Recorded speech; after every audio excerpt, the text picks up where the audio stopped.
දැනුත් දැන් කෙනෙක් වැඩ කරන්නේ නැත්නම් එයා තියාගෙන ඉඳලා වැඩක් නැහැ නේ. නඩුවෙන් උනත් කියන්නේ නැහැ නේ මෙයාව තියාගෙන ඉන්න කියලා. ඇයි මම මොකටද තීරණයක් ගන්නෙ? මම රජයේ සේවකයෙක් නම් මම මොකටද තීරණයක් ගන්නෙ?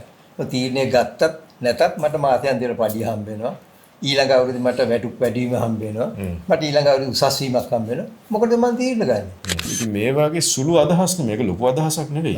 ඉතින් ඇයි මේව ක්‍රියාත්මක වෙන්නේ නැත්තේ මේ රටේ? අපි කියනවා මේ තේ දැන් ඉවත් වෙලා නැත. නමුත් අපි එහෙම කිව්වට දැන් ලෝකේ ඉස්සෙල්ලා කරන හොඳම තේ නිපදවු රට කියනවා ලංකාව. සාකච්ඡා කරනවා. විවෘත සාකච්ඡා කරනවා. එහෙම විවෘතව අදහස් ප්‍රකාශ කිරීමට වාතාවරණයක් තිබ්බද ඒ කාලේ? අනිවාර්යයෙන්ම තිබුණා. ඒ කියන්නේ ඇත්ත වශයෙන්ම තිබුණා. කවුරුත් එතකොට විවෘතවමයි කිව්වේ කිසිම තමන්ගේ පෞද්ගලික හෝ දේශපාලන අවශ්‍යතාවයක් නැතුව විවෘතවම කතා කරන්නේ.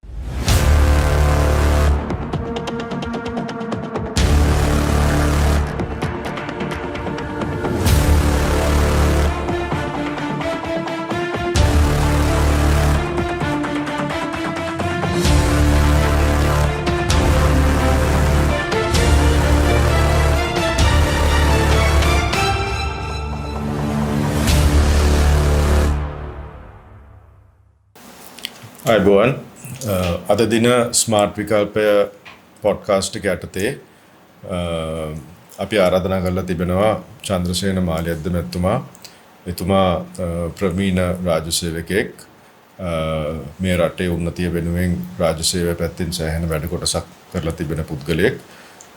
එතුමා සමග අද අපි විශේෂයෙන්ම රටේ සැලසුම් ක්‍රියාත්මක කිරීම policy implementation ඒ ක්‍රියාත්මක කිරීමේදී ඇතිවන ගැටලු ඒ සැලසුම් කිරීමට අවශ්‍ය මූලික පද්ධතිය හා රාජ්‍ය සේවකයෙක් හැටියට රටේ ඉදිරි දැක්ම ගැන ඉතාමත් සුහද සාකච්ඡාවක් කිරීමට බලාපොරොත්තු වෙනවා. සුබෝදෑසනක් වේවා මාලියද්ද මැතිතුමා. සුබෝදෑසනක්.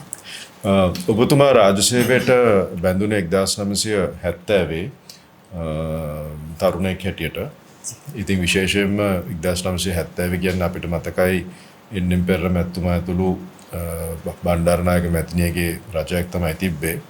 ඉතින් ඒ කාලේ මම දන්න තරමට මේ මම ඉපදුනේ 1969. ඉතින් ඒ කාලේ මම දන්න තරමට ඒ කියන්නේ මේ වාමාංශික අදහස් තිබෙන රජයවල් ඒ කියන්නේ විශේෂයෙන්ම අපේ රටේ පමණක් නෙමෙයි නමුත් ආසියාතිකරේ නීරුගේ ඉන්දියාවත් ලංකාවත් පාකිස්තානයත් මේ වගේ රටවල් දැඩි ලෙස මේ වාමාංශික ආර්ථික ප්‍රතිපත්ති තමයි අනුගමනය කරේ. ඉතින් මට මතක් වෙන්නේ ඇත්ත වශයෙන් policy planning and implementation 5-year plans. නීරුගේ තිබ්බ 5-year plans ඉන්දියාවේ. මාओගේ තිබ්බ 10-year plans චීනේ. චීනේ තවමත් 10-year plans ක්‍රියාත්මක වෙනවා. ඒතර ඔබතුමා තරුණයෙක් හැටියට රාජ්‍ය සේවයට බැඳෙනකොට සැලසුම් ක්‍රියාත්මක කිරීම හා මේ සැලසුම් හදන එක රටේ ආර්ථිකයේ සැලසුම් හදන එක ඒ දවස්වල මේ විශාල වශයෙන් වුණාද නැද්ද? ඇත්ත වශයෙන්ම මම බොහොම ස්තුතිවන්ත වෙනවා මාට මේ ආරාධනා කිරීම ගැන. මොකද මගේ ජීවිතේ වැඩි කාලයක් මම හිතන්නේ මේ සැලසුම් පිළියෙල කිරීම ක්‍රියාත්මක කිරීම සහ ඒවා පසුවිපරම් කිරීම සම්බන්ධ කටයුතු වල යෙදලා හිටියේ. ඒ නිසා මගේ අදහස් ඔබ සමග සාකච්ඡා කිරීමට හුවමාරු කර ගැනීමට අවස්ථාවක් ලබා දීම ස්තුතිවන්ත වෙනවා. ඇත්ත වශයෙන්ම 1970 මම රාජ්‍ය සේවයට බැඳෙනකොට තිබුණ එක්සත් ජාතික පක්ෂයේ රජයක් ඩඩ්ලි සේනානායක මහත්තයා තමයි ප්‍රයිම් මිනිස්ටර්. ගාමිණී කොරයා තමයි අපේ සැලසුම් අමාත්‍යාංශයේ මේ ලේකම් හිටියේ. නමුත් මට මාස 3කට මම පස්සේ ගාමිණී කොරයා කියන්නේ උන්ටාඩගේ ගාමිණී මහා බැංකුවේ නියෝජ්‍ය අධිපති හැටියට උන්ටාඩගේ හිටපු ලංකාවේ ශ්‍රේෂ්ඨ ගණීය ආර්ථික විද්‍යාඥයෙක්.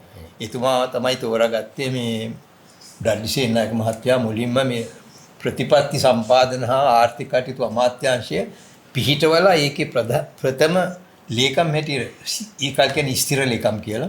ඒ කියන්නේ 1970 මේ ප්‍රතිපත්ති සැලසුම් මහා ක්‍රියාත්මක කිරීම අමාත්‍යාංශ බිහි කරේ. 65. ඒක ඩඩ්ලි මහත්තයාගේ කාලේ. ඩඩ්ලි මහත්තයා කාලේ ඒක ඩඩ්ලි මහත්මයාව තමයි මේ ඒකේ අමාත්‍යවරයාත්. හරි. මුදල් ඇමති හැටියට.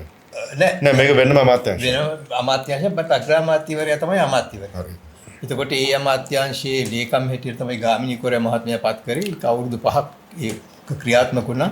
ප්‍රථම වරට මේ ප්‍රතිපත්ති සම්පාදන හා ක්‍රියාත්මක කිරීමේ අමාත්‍යාංශ පිහිටවල ක්‍රියාත්මක වුණේ ඒ කාලේ. ඒ කියන්නේ 65 තමයි ඉස්සෙල්ලා පිහිටුවේ. ඊට පස්සේ 65. ඊට පස්සේ 70 දී මේ අමාත්‍යාංශයේම ආර්ථික කටයුතු සහ සේවා මුක්ත මේ රැකී ආරක්ෂා කියලා වෙන් කරලා ඒ මහාචාර්ය එච්.ඒ.දෙස් ගුණසේකර මහත්මයා ඒක ලේකම් වුණේ. ඒක 70. 1970 සේවා බණ්ඩාරනායක එන්.එම්. පෙරේරා මහත්තයාට. එන්.එම්. පෙරේරා මහත්තයා. හැබැයි ඒ අමාත්‍යවරිය වුණේ සිරිමාව බණ්ඩාරනායක අග්‍රාමාත්‍ය. ඊතරම මේකේ අමාත්‍යවරයා හෝ අමාත්‍යවරිය වෙලා හිටියේ රටේ රාජ්‍ය නායකයා හෝ නායිකාව. ඒකෙන්ම තේරෙනවා මේකට කොච්චර මේ වේට් එකක් වැදගත්කමක් දුන්නද කියලා. තාම ඉහළ වැදගත්කමක් දුන්නා. මොකද ඊට පෙර මේ ආර්ථිකයේ සැලසුමක් එක දැක්මක් ඇතුව දිශානතියකට ගමන් කරේ නැතිකමක් තිබුණා. ඒ නිසාම තමයි මේ ලල්ලි සේනානායක මහත්තයා මේ අමාත්‍යාංශයේ පිහිටවල ඒ වගේම ශ්‍රේෂ්ඨ ගණයේ ආර්ථික විද්‍යාඥයෙක් කියන්නේ ලෝකයේම පිළිගත් ආර්ථික විද්‍යාඥයෙක් ඒකේ ලේකම් කරේ. ඒ අමාත්‍යාංශය සෑහෙන වැඩ කොටසක් වුණා. ඊට පස්සේ 1970 දී මේ අමාත්‍යාංශයට මහාචාර්ය එච්.ඒ.දෙස් ගුණසේකර පේරාදෙණිය විශ්වවිද්‍යාලයේ මහාචාර්යවරයා පැමිණියා ලේකම් හැටියට. 1977 දී මේ අමාත්‍යාංශය දෙකකට කැඩුණා. එකක් මුදල් හා ක්‍රම සම්පාදන කියලා රොනී දෙමළ මහත්මයා හිටියේ. අනික් එක සැලසුම් ක්‍රියාත්මක කිරීම අමාත්‍යාංශය කියලා ප්‍රෙසිඩන්ට් ජී.ආර්. ජයවර්ධන යටතේ තිබුණා. ඒකෙන් තේරෙනවා මේක කොයිතරම් වැදගත්කමක් දෙනවද කියලා. එක පැත්තකින් සැලසුම් පිළියෙල කිරීම අනිත් පැත්තකින් ඒවා ක්‍රියාත්මක කිරීම සහ ඒවා පසුබිම් කිරීම තමයි මේ අමාත්‍යාංශවල ප්‍රධාන කාර්යභාරය.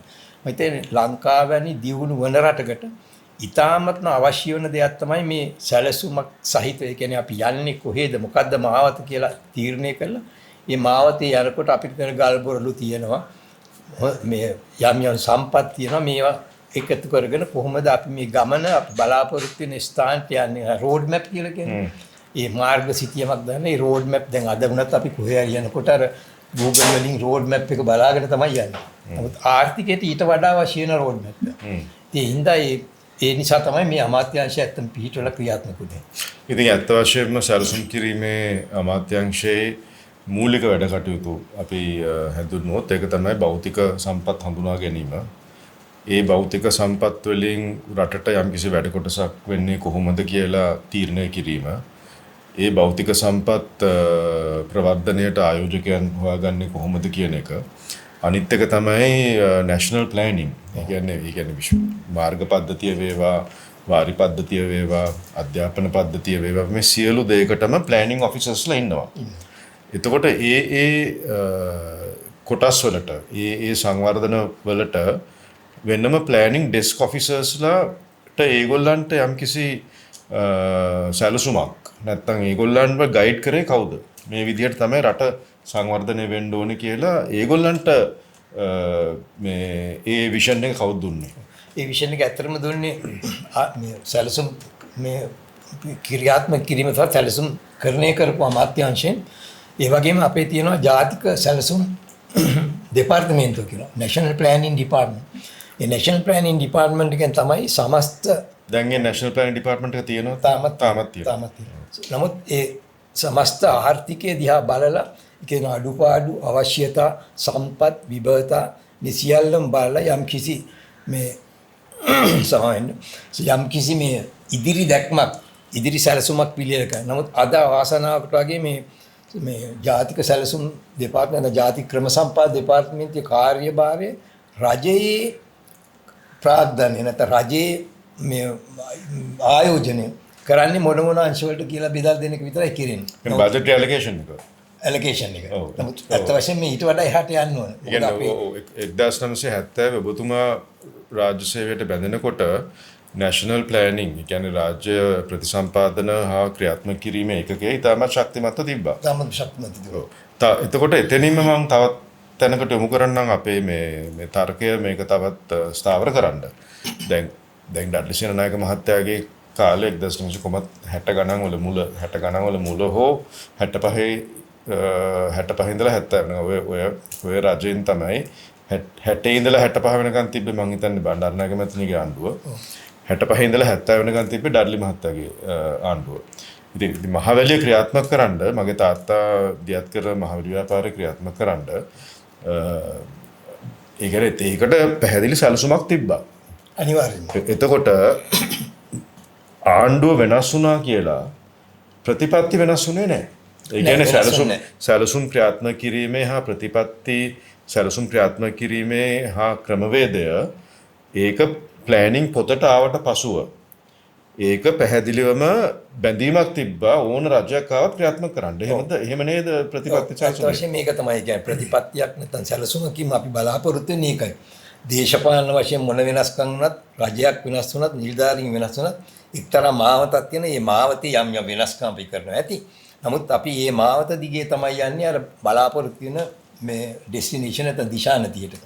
ඉතින් ඇත්ත වශයෙන්ම දැන් මහවැලි සංවර්ධන සැලැස්ම ගත්තොත් ඒක ඩඩ්ඩිසේන නායක මහත්මයා කාලේදී තමයි අදහස මුලින්ම ආවේ. ඊට පස්සේ සිරිමාව බණ්ඩාරනායක මැතින්දි කාලෙක එතුමා පොල්ගොල්ලනේ පටන් පොල්ගොල්ල එතුමා අවසන් කරා එතුමා. එතුමා අවසන් කරා. ඊට පස්සේ සිරිමාව බණ්ඩාරනායක මැතින්ගේ ඒක තවත් ස්ථාන ගණනාවකට ව්‍යාප්ත කරලා මේ සැලසුම හැදුවා. නමුත් ඒ ක්‍රියාත්මක කරේ ඇත්ත වශයෙන්ම ජේ.ආර්. ජයවර්ධන අමාත්‍යතුමාගේ කාලයේදී ඔබතුමාගේ පියා මේ මම හිතන්නේ මහවැලියේ පියා කියලා කියන ඔබතුමාගේ පියා කියලා නෙවෙයි කියන්නේ. මේ ඒ ක්‍රියාත්මක කරේ ඊටාම ඉක්මනින් සහ වැඩි දෙනකොට වැඩි ප්‍රදේශයකට මේ ජලය අවශ්‍ය ප්‍රදේශවලට බීමට ජලය සහ ගොවිතැනට අවශ්‍ය ජලය ලබා දෙන ඒ ව්‍යාපාරය නිම කළ අවුරුදු 6ක් ඇතුළත. මම මේ ප්‍රශ්නේ අහන්නේ මහදුන්න මහත්තයා මේ මාලියද්ද මහත්තයා මේ හේතුවට දැන් බොහෝ දෙනෙක් මගේ මිත්‍රයෝ ඉන්නවා ඒ කණ්ඩායමට උදාහරණයක් ඇටියට රාජකීය විද්‍යාලය 88 මේ බැච් ගෙට් ටුගෙදර් එකේ එතන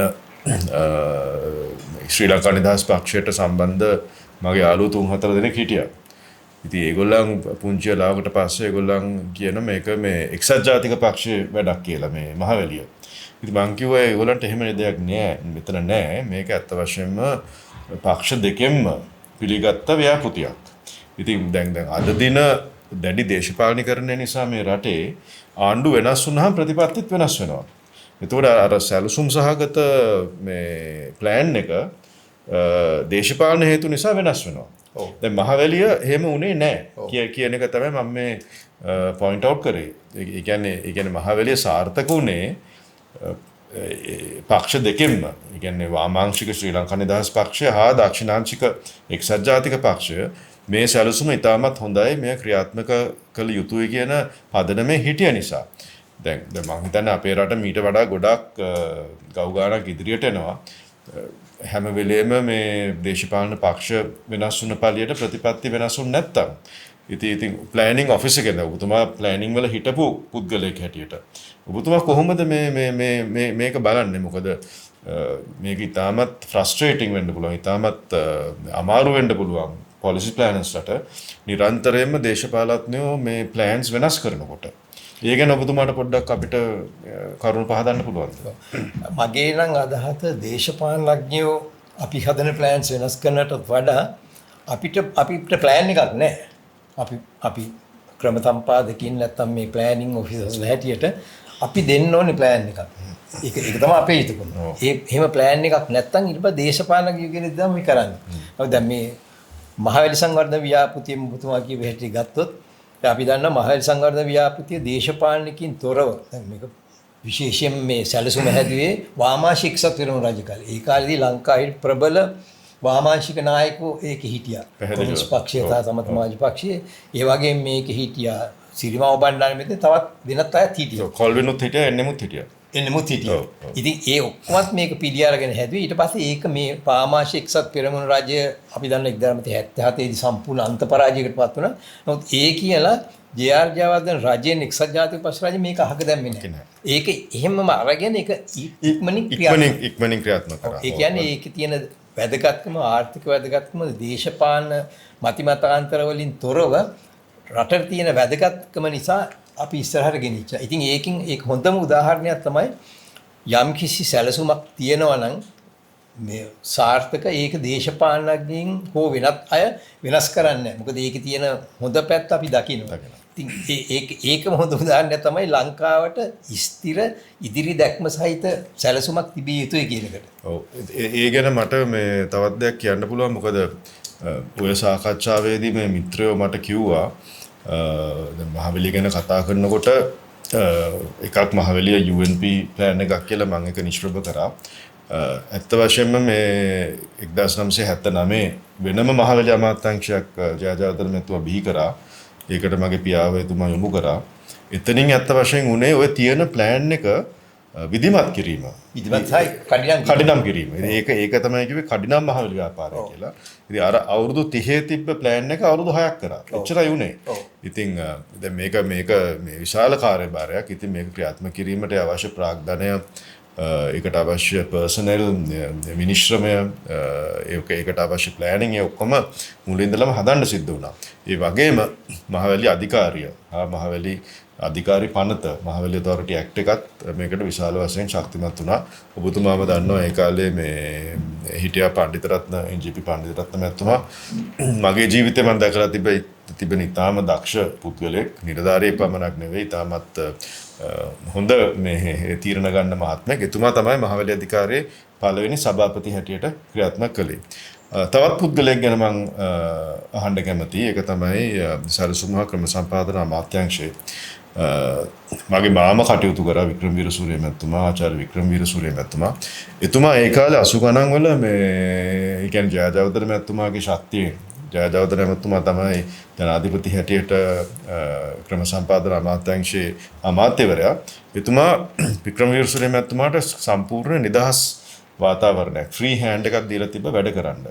එතකොට 80 ගණන් වල දැන් ඔබතුමා 70 ගණන් වල මේකට ආවේ 80 ගණන් වල ඇති වුණ වෙනස මොකක්ද කියලා අපිට පොඩ්ඩක් කියන්න පුළුවන්ද? ඔව්. ඇත්තටම 80 ගණන් වල ඇති වුණ වෙනස තමයි දැන් අපි නොයෙකුත් සැලසුම් තිබිලා හෝ නැතුව යම් ක්‍රියාකාරකම් කර ආර්ථික සංවර්ධනයට 80 ගණන් වලදී විශාල දේ තමයි එක පැත්තකින් වික්‍රම වීරසූරිය කියන ලේකම්වරයාට අපි කවුරුත් කියන්නේ සුපර් සෙක්‍රටරි. මොකද අනික් එයා බොහොම තරුණයි ඒ කාලේදී. නමුත් අනික් ඊට වඩා පරිණත ඊට වඩා වයසින් වැඩි අය වුණත් එයාගේ කියන දෙයක් පිළිගන්නවා. එයාට පුළුවන්කමකුත් තිබුණා එහෙම. අනික් අයට දැනෙන විදිහට කියන්න පුළුවන්කමකුත් තිබුණා. ඒ වගේම අනික් අයගෙන් වැඩ ගන්න පුළුවන්කමකුත් තිබුණා. අපිට මතකයි අපි වුණත් එතකොට එච්චර වයසක් නැහැ.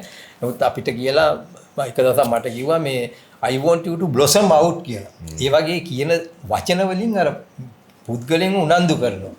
ඉතින් එහෙම එකක් තියේදී මම දැකලා තියෙන එතුමා දැන් එකකට එකක් වෙනස් මාතෘකා යටතේ එකවර තියෙනවා මේ රැස්වීම් 3-4ක්. මේ කාමරේ රැස්වීම තියලා ඊට පස්සේ අනික් කාමරයට යනවා මේ වගේ රැස්වීම් ගණනාවක් තියෙනවා. මම මේ ඔබතුමාගේ මාව නිසා කියන්නේ මොකද මගේ අත් වශයෙන් එතුමාට ලේකම්වරයෙක්ට මගේ තියෙන ගෞරවය නිසා මම මේ කියන්නේ.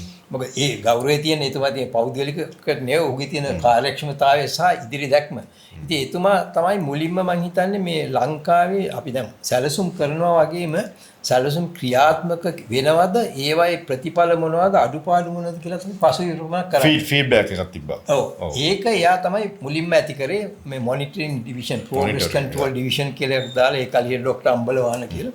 එයා ඒක ඩිරෙක්ටර් කරලා එයා තමයි ඒක පටන් ගත්තේ. ඒ කියන්නේ ඒක සීමා වුණේ ඒ අමාත්‍යාංශයට පමණද නැත්නම් මොනිටරින් ඩිවිෂන් මුළු සියලුම අමාත්‍යාංශවල මොනිටරින් ඩිවිෂන් එකක් තිබ්බා. ඒ මොනිටරින් ඩිවිෂන් එක කෙලින්ම රිපෝට් කරේ ලේකම්ට ලේකම් රිපෝට් කරේ ජනාධිපතිට. ඒතකොට ජනාධිපති දන්නවා හරියට මොනවද වෙන්නේ නැත්තේ කියලා. හරියටම හරි. අන්න මොනවද ඒවට තියෙන ගැටලු එක තැන් වල තියෙන ගැටලු මොනවද කියලා හරියටම දැනගන්න පුළුවන්. ඒක මුලින්ම ඇති කරේ එතුමා. ඒතකොට ඒ කාලේ මේ ඔය මොකද්ද ජාතික නේෂන් ඔපරේෂන්ස් රූම් කියලා එකක් පටන් අරගෙන ඒකෙදි සාකච්ඡාවලුත් තියෙන එක අමාත්‍යාංශ ගෙනලා යම් ප්‍රශ්නයක් තියෙනවා ඒ අමාත්‍යාංශ ගෙනලා ඒගොල්ලන්ගේ ප්‍රගතිය පෙන්නලා අඩුපාඩු පෙන්නලා ප්‍රශ්න පෙන්නලා සාකච්ඡා කරනවා. ඉතින් ඒක මම හිතන්නේ ලොකුම දෙයක්. ඊළාට එතුමා කරපු තව දෙයක් තමයි දැන්. ඒ කියන්නේ අනිත් අමාත්‍යාංශවල ලේකම්වරු මේ නැෂනල් ප්ලෑනින් රූම් එකට ගෙනහල්ලා එතන තියෙන ගැටලු හා විසඳිය යුතු ගැටලු විවෘතව සාකච්ඡා කරනවා. විවෘතව සාකච්ඡා කරනවා. එහෙම විවෘතව අදහස් ප්‍රකාශ කිරීමට වාතාවරණයක් තිබ්බද ඒ කාලේ? අනිවාර්යයෙන්ම තිබුණා. ඒ කියන්නේ ඇත්ත වශයෙන්ම තිබුණා. කවුරුත් එතකොට විවෘතවමයි කිව්වේ කිසිම තමන්ගේ පෞද්ගලික හෝ දේශපාලන අවශ්‍යතාවයක් නැතුව විවෘතවම කතා කර මේ ප්‍රශ්න තියෙන කල ඒ කාලේ සාමාන්‍යයෙන් රජයට නිකන් මොන හරි විරුද්ධව කිව්වහම රාජ්‍ය සේවකයන් වුණ පරිගැනීමේ මොන හරි එහෙම තිබ්බද චේතනාවක් මොනවද? මම දන්නේ මගේ නම් තිබුණේ මම ඒතකොට විශ්වවිද්‍යාලෙන් එනකොට සාමාන්‍යයෙන් විශ්වවිද්‍යාලෙන් එන වාමාංශික අදහස් නේ තියෙන්නේ. ඉතින් මට මතකයි එක් සැරයක් අර එම්.ඩී. ජයවර්ධන මහත්තයා පුතා කිව්වා අපි මේ වික්‍රම වීරසූරිය මහත්තයත් එක්ක කතා කරනවා මචං මම මේ කියවට කමන්නේ මචං චන්ද්‍රේ මේ වික්‍රම වීරසූරිය එකක් තියෙන්නේ අරයා සම සමාජ කාර්යයද අරයා බලන්න වැඩක් කරනවනේ යව ගන්නවා ඉතින් අත් වශයෙන් මේ කියන්නේ ඒ කාලේදී මේගොල්ලෝ හිතේ මම තමයි සමාජකාරයෙක් කියලා. ඉතින් කොහොම හරි දැන් ඒගොල්ලන්ගේ ඒ දුන්න අදහස තමයි වික්‍රම වීරසූරිය කියන පුද්ගලයා දේශපාලනය නෙමෙයි බලන්නේ කෙනෙකුගේ වැඩ කිරීමේ හැකියාව. කාර්යභාරය හා දක්ෂතාවය. ඉතින් ඒ හින්දා මේ දේශපාලන මැදිහත් වීමත් වෙන අනිත් එක දැන් වික්‍රම වීරසූරියගේ බලවත් සෙක්‍රටරි කෙනෙක් ඉන්නකොට ඒ දේශපාලන වශයෙන් එන බලපෑම අඩු කරන්නත් පුළුවන්. මොකද මේ බලපෑම බෆර් එකක් වගේ එයා තමයි ගන්න. ඔෆිසර්ස්ලා ටික තල්ලු කරන්නේ. ඉතින් ඒක විශේෂ දෙයක්. ඉතින් අපි වුණත් ඒ පස්සේ කාලෙකදී ඒවෙන් පාඩම් ඉගෙන ගත්තා. ඉතින් මේ කොහොම හරි දේශපාලන වශයෙන් බලපෑමක් තිබුණා. ඒවා ස්වාධීනව කතා කරලා ඒ වගේම මේ වික්‍රම වීරසූරිය මහත්තයාට පුළුවන් ජනාධිපතිට කෙලින්ම කියන්න මෙන්න මේ වගේ ප්‍රශ්න තියෙනවා මේවා තියෙනවා කියලා. ඒවට විසඳුම් අරගෙන එන්න පුළුවන්. ඒ ප්‍රගති සමාලෝචනය කියන එක බලවත්ම විදිහට ඇත්තටම ක්‍රියාත්මක වෙන එතුමාගේ කාලේදී වෙන ඩිවිෂන් එකක් දාලා මට මතකයි අමාත්‍යාංශ වලින් ගෙන්නලා ගන්නවා තොරතුරු. ඒ රැස්වීම් තියෙනවා ඊට පස්සේ අවුරුදු අවසානයේදී මේ ප්‍රගති සමාලෝචන වාර්තාව කියලා වාර්තාවකුත් පිට කරනවා. ඒතර කෙනෙකුට බලා ගන්න පුළුවන් කොයි අමාත්‍යාංශයද අඩුපාඩු තියෙන්නේ කොයි අමාත්‍ය ඉදිරියට ගියේ ඒ ඔක්කොම බලා ගන්න පුළුවන් විදිහට එකක් කරා. එතකොට 1980 ගණන් වල පසු 1990 ගණන් වල රජය වෙනස් වුණා. ඊට පසුව මන් දන්න තරමට ඊටාත්ම ශක්තිමත්ව තිබ්බ ආයතන දෙකක්. එකක් තමයි ක්‍රම සම්පාදන අමාත්‍යාංශ ප්‍රතිපත්තිය ක්‍රම සම්පාදන අමාත්‍යාංශය හා ආයෝජන මණ්ඩලය. මේ ආයතන දෙකම මුදල් අමාත්‍යාංශයේ ග්‍රහණයටපත් වුණා. එතකොට මට මතකයි මම ආයෝජන ප්‍රවර්ධන ඇමති හැටියට කටයුතු කරා සුළු කාලයක් 2010 ඉඳලා 2014 වෙනකම්. මේ කාලේ අපිට තිබ්බ එදාර උපාලි විජයවර්ධන මැතිතුමා නිර්මාණය කළ BOI එක නෙවෙයි තිබ්බේ. එතකොට මේ BOI එකට විශේෂයෙන්ම මේ ආයෝජකයන්ට සහන සැලසීමේදී අපිට විශාල ගැටලුවක් තිබ්බා. මේ සහන ලබා දීමේදී මුදල් හා ක්‍රම සම්පාදන අමාත්‍යාංශ මේකට බොහෝ අවස්ථාවල විරුද්ධ වුණා. ඒගොල්ලන් කිව්වේ දැන් ඒක IMF එකකින් ආව දෙයක්. මේක රෙවෙනියු ලීකේජ් එකක් වෙන්නේ කියලා. නමුත් මම අදටත් මම ඒකට විරුද්ධයි. මම අදත් කියන්නේ අපි වගේ රටකට විශාල ආයෝජකයෝ ගෙන්න ගන්න මොන හරි ඒගොල්ලන්ට සහන දෙන්න අවශ්‍ය විශේෂයෙන් ටැක්ස් පැකේජස් එහෙම දෙන්න හැකියාවක් දැන් නැහැ IMF කොන්දේසි නිසා. ඉතින් ඔබතුමා දකින්නවද 1990 ගණන් වල ඉඳලා මුදල් හා ක්‍රම සම්පාදන අමාත්‍යයේ මුදල් අමාත්‍යාංශය සැලසුම් හා ක්‍රම සම්පාදන අමාත්‍යාංශය එකාතකින් දුර්වල කරා හා ආයෝජන මණ්ඩලයත් ආයතනයක් හැටියට දුර්වල කරා කියන තර්කය මම ඔබතුමාට මතු කරොත් ඔබතුමා එකට කොහොමද මේ මට පිළිතුරු දෙන්නේ? ඇත්ත වශයෙන්ම මම කෙලින්ම කියන්නේ මේ දුර්වල කිරීමක් සිදු වුණා කියලා. මොකද සැලසුම් ක්‍රියාත්මක කිරීමේ අමාත්‍යාංශයේ 90 ගණන් වල අපි ඉහළ තනතුරු වල හිටියේ. ඒ ඉන්න කාලේදී මට මතකයි අපිත් ඔය මේ කෙලිම ඒ කාලේ ජනාධිපතිනිය හිටියේ. ඒ වගේම ප්‍රේමදාස ජනාධිපතිතුමා හිටියා. එතුමන්ලා දෙන්න කීතාම කිට්ටුවෙන් අපි වැඩ කරා. එතුමන්ලා අපෙන් තමයි අහන්නේ මේවායේ ප්‍රගතිය කොහොමද මේවායේ මොනවද තියෙන අඩුපාඩු කියලා අපෙන් අහන්නේ. චන්ද්‍රිකා මැතිනිත් ඇහුවා ප්‍රේමදාස මහත්මියත් ඇහුවා. ඉතින් ඒ හින්දා මම කෙලින්ම පිළිගන්නේ නැහැ අත් වශයෙන් මේක මේ දුර්වල කිරීමක් සිද්ධ වුණා කියලා. නමුත් සමහර වෙලාවට ඒ වගේ මම මේ ප්‍රශ්නේ වෙන විදිහකට අහුවා.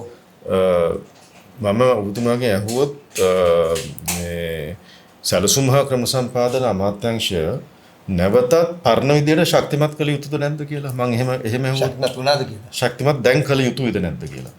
අනිවාර්යයෙන්ම කළ යුතුයි. ඇත්ත වශයෙන්ම කළ යුතුයි. ඒ කියන්නේ කාලයාගේ ඇවැමේ ඒක තවත් අමාත්‍යාංශයක් පමණක් බවට පත් වෙනවා. ඒක තමයි. ඒක නොවිය යුතුයි. සැලසුම් ක්‍රියාත්මක කිරීම සැලසුම් සම්පාදනය කියන අමාත්‍යාංශය ඊටාම ශක්තිමත් විය යුතුයි. මම හිතන්නේ රටේ තියෙන ප්‍රබලම අමාත්‍යාංශය විත් ඒක කියලා. රටේ නායිකාවට හෝ නායකයාට අමාත්‍යවරයෙකුට අමාත්‍යවරියකට වෙනත් කෙනෙකුට විදේශීය ආධාර දෙන ආයතන ආයෝජකයෙකුට යම් කිසි දෙයක් තොරතුරක් ලබා ගන්න පුළුවන් ස්ථානයේ සැලසුම් ක්‍රියාත්මක කිරීම අමාත්‍යාංශය. ඒ ඇත්ත වශයෙන්ම ඒක තිබිය යුතුමයි.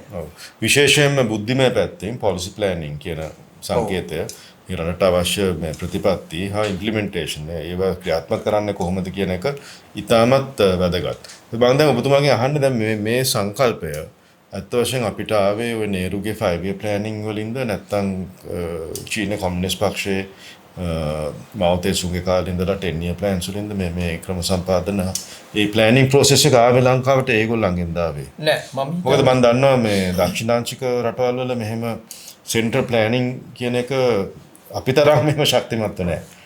නමුත් ඇත්ත වශයෙන්ම අපේ පොඩි වැරදි වැටහීමක් තියෙනවා මේ සෙන්ට්‍රල් ප්ලෑනින් කියන එක මේ රජයේ බලවත් තැනක තමයි තියෙන්නේ කියලා. ඒක ඇත්ත. සෙන්ට්‍රල් ප්ලෑනින් කියන්නේ සෝවියට් රුසියාව එහෙම නැත්නම් චීනය වගේ රටවල රජය තමයි තීරණ ගන්නේ. රජයේ පක්ෂය කොමියුනිස්ට් පක්ෂය තීරණ ගන්නේ. ඒකට ඒකෙදි සෙන්ට්‍රල් ප්ලෑනින් කියන එකෙන් තමයි තීරණ කරන්නේ. නමුත් මේ ප්ලෑනින් කියන එක නැත්නම් මේ ක්‍රම සම්පාදනය නැත්නම් සැලසුම් සකස් කිරීම කියන එක මම හිතන්නේ ඒ වගේ කොමියුනිස්ට් රටවල වඩා අවශ්‍ය මේ ධනවාදී ආකල්ප තියෙන රටවල. මොකද ධනවාදී ආකල්ප කොමියුනිස්ට් රටක තීරණ ගන්න එක තැනකින්. ඒ කියන්නේ කොමියුනිස්ට් පක්ෂය තමයි තීරණ ගන්නේ. ධනවාදී රටක තීරණ ගන්න අය දහස් ගණනක් ඉන්නවා. ආයෝජකයෝ 100 ගණනක් ඉන්නවා. පාරිභෝගිකයෝ දහස් ගණනක් ඉන්නවා.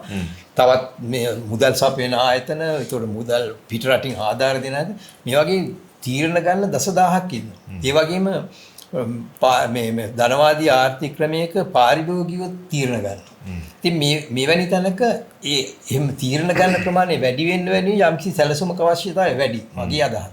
ඉතින් අපි හිතලා තියෙන්නේ දැන් මට මතකයි 1977 දී මේ ජේ.ආර්. ජයවර්ධන මහත්මයා බලයට ආවහම මේ එතුමා කිව්වා මේ එතුමයිද රොනීඩ් මෙල් මහත්මයා පළවෙනි මේ ආයවැය ලේඛන ඉදිරිපත් කරන මම කිව්වා මේ ඊට පස්සේ private sector is the engine of growth. පෞද්ගලික අංශය තමයි මේ රාජ්‍ය ගෙනියන එන්ජින් එක. ඒ වෙලාවේදී අත් වශයෙන්ම එවකට හිටපු ජාතික ක්‍රම සම්පාදන ඒකල් තිබුණ අංශය කියලා දෙපාර්තමේන්තුව නෙවෙයි ජාතික ක්‍රම සම්පාදන අංශයේ අධ්‍යක්ෂවරයා මම නම කියන්නේ මයික චන්දරේ දැන් අපිට වැඩක් නැහැ කිව්වා. මම වෙයි කවුද කිව්වේ? ඒකේ අධ්‍යක්ෂවරයා ජාතික ක්‍රම සම්පාදන දෙපාර්තමේන්තුවේ අධ්‍යක්ෂවරයා. දැන් අපිට වැඩක් නැහැ කිව්වා. මම වෙයි දැන් ප්‍රයිවට් සෙක්ටර් ද එන්ජින් ඔව් මම කිව්වා ප්‍රයිවට් සෙක්ටර් එක එන්ජින් ඔෆ් ද ග්‍රෝත් තමයි දැන් තමයි අපිට වැඩ තියෙන්නේ කියලා. මොකද දැන් තීරණ ගන්නේ දසදහස් ගණනක් ඉන්නවා. ඒ නිසා තමයි අපිට දැන් ජාතික ක්‍රම සම්පාදනයක අවශ්‍යතාවය තියෙන්නේ මම කිව්වා. යා ඒ වෙලාව hina වුණා නමුත් ඇත්ත වශයෙන්ම මේක පසු කාලේදී අපිට හොඳට පැහැදිලි වුණා. මොකද දැන් ඔබතුමාම කිව්වාගේ දැන් ආයෝජන මණ්ඩලය තියෙනවා. ආයෝජන මණ්ඩලයේ නොයෙකුත් අවශ්‍යතාවයන් තියෙනවා. දැන් අපි එක පැත්තකින් බදු සහන ලබා දෙනවා. අනිත් පැත්තෙන් වෙනත් දේවල් තියෙනවා. ඒ කියන්නේ දැන් ආයෝජක ලංකාවට හම මාස 4-5ක් යනවා ඔකේ තියෙන සම්පූර්ණ අනුමැතින් ටික ලබා ගන්න. නෑ ඒකටත් වැඩි අවුරුද්දක් විතර යනවා දැන්. අවුරුද්දක් විතර යනවා.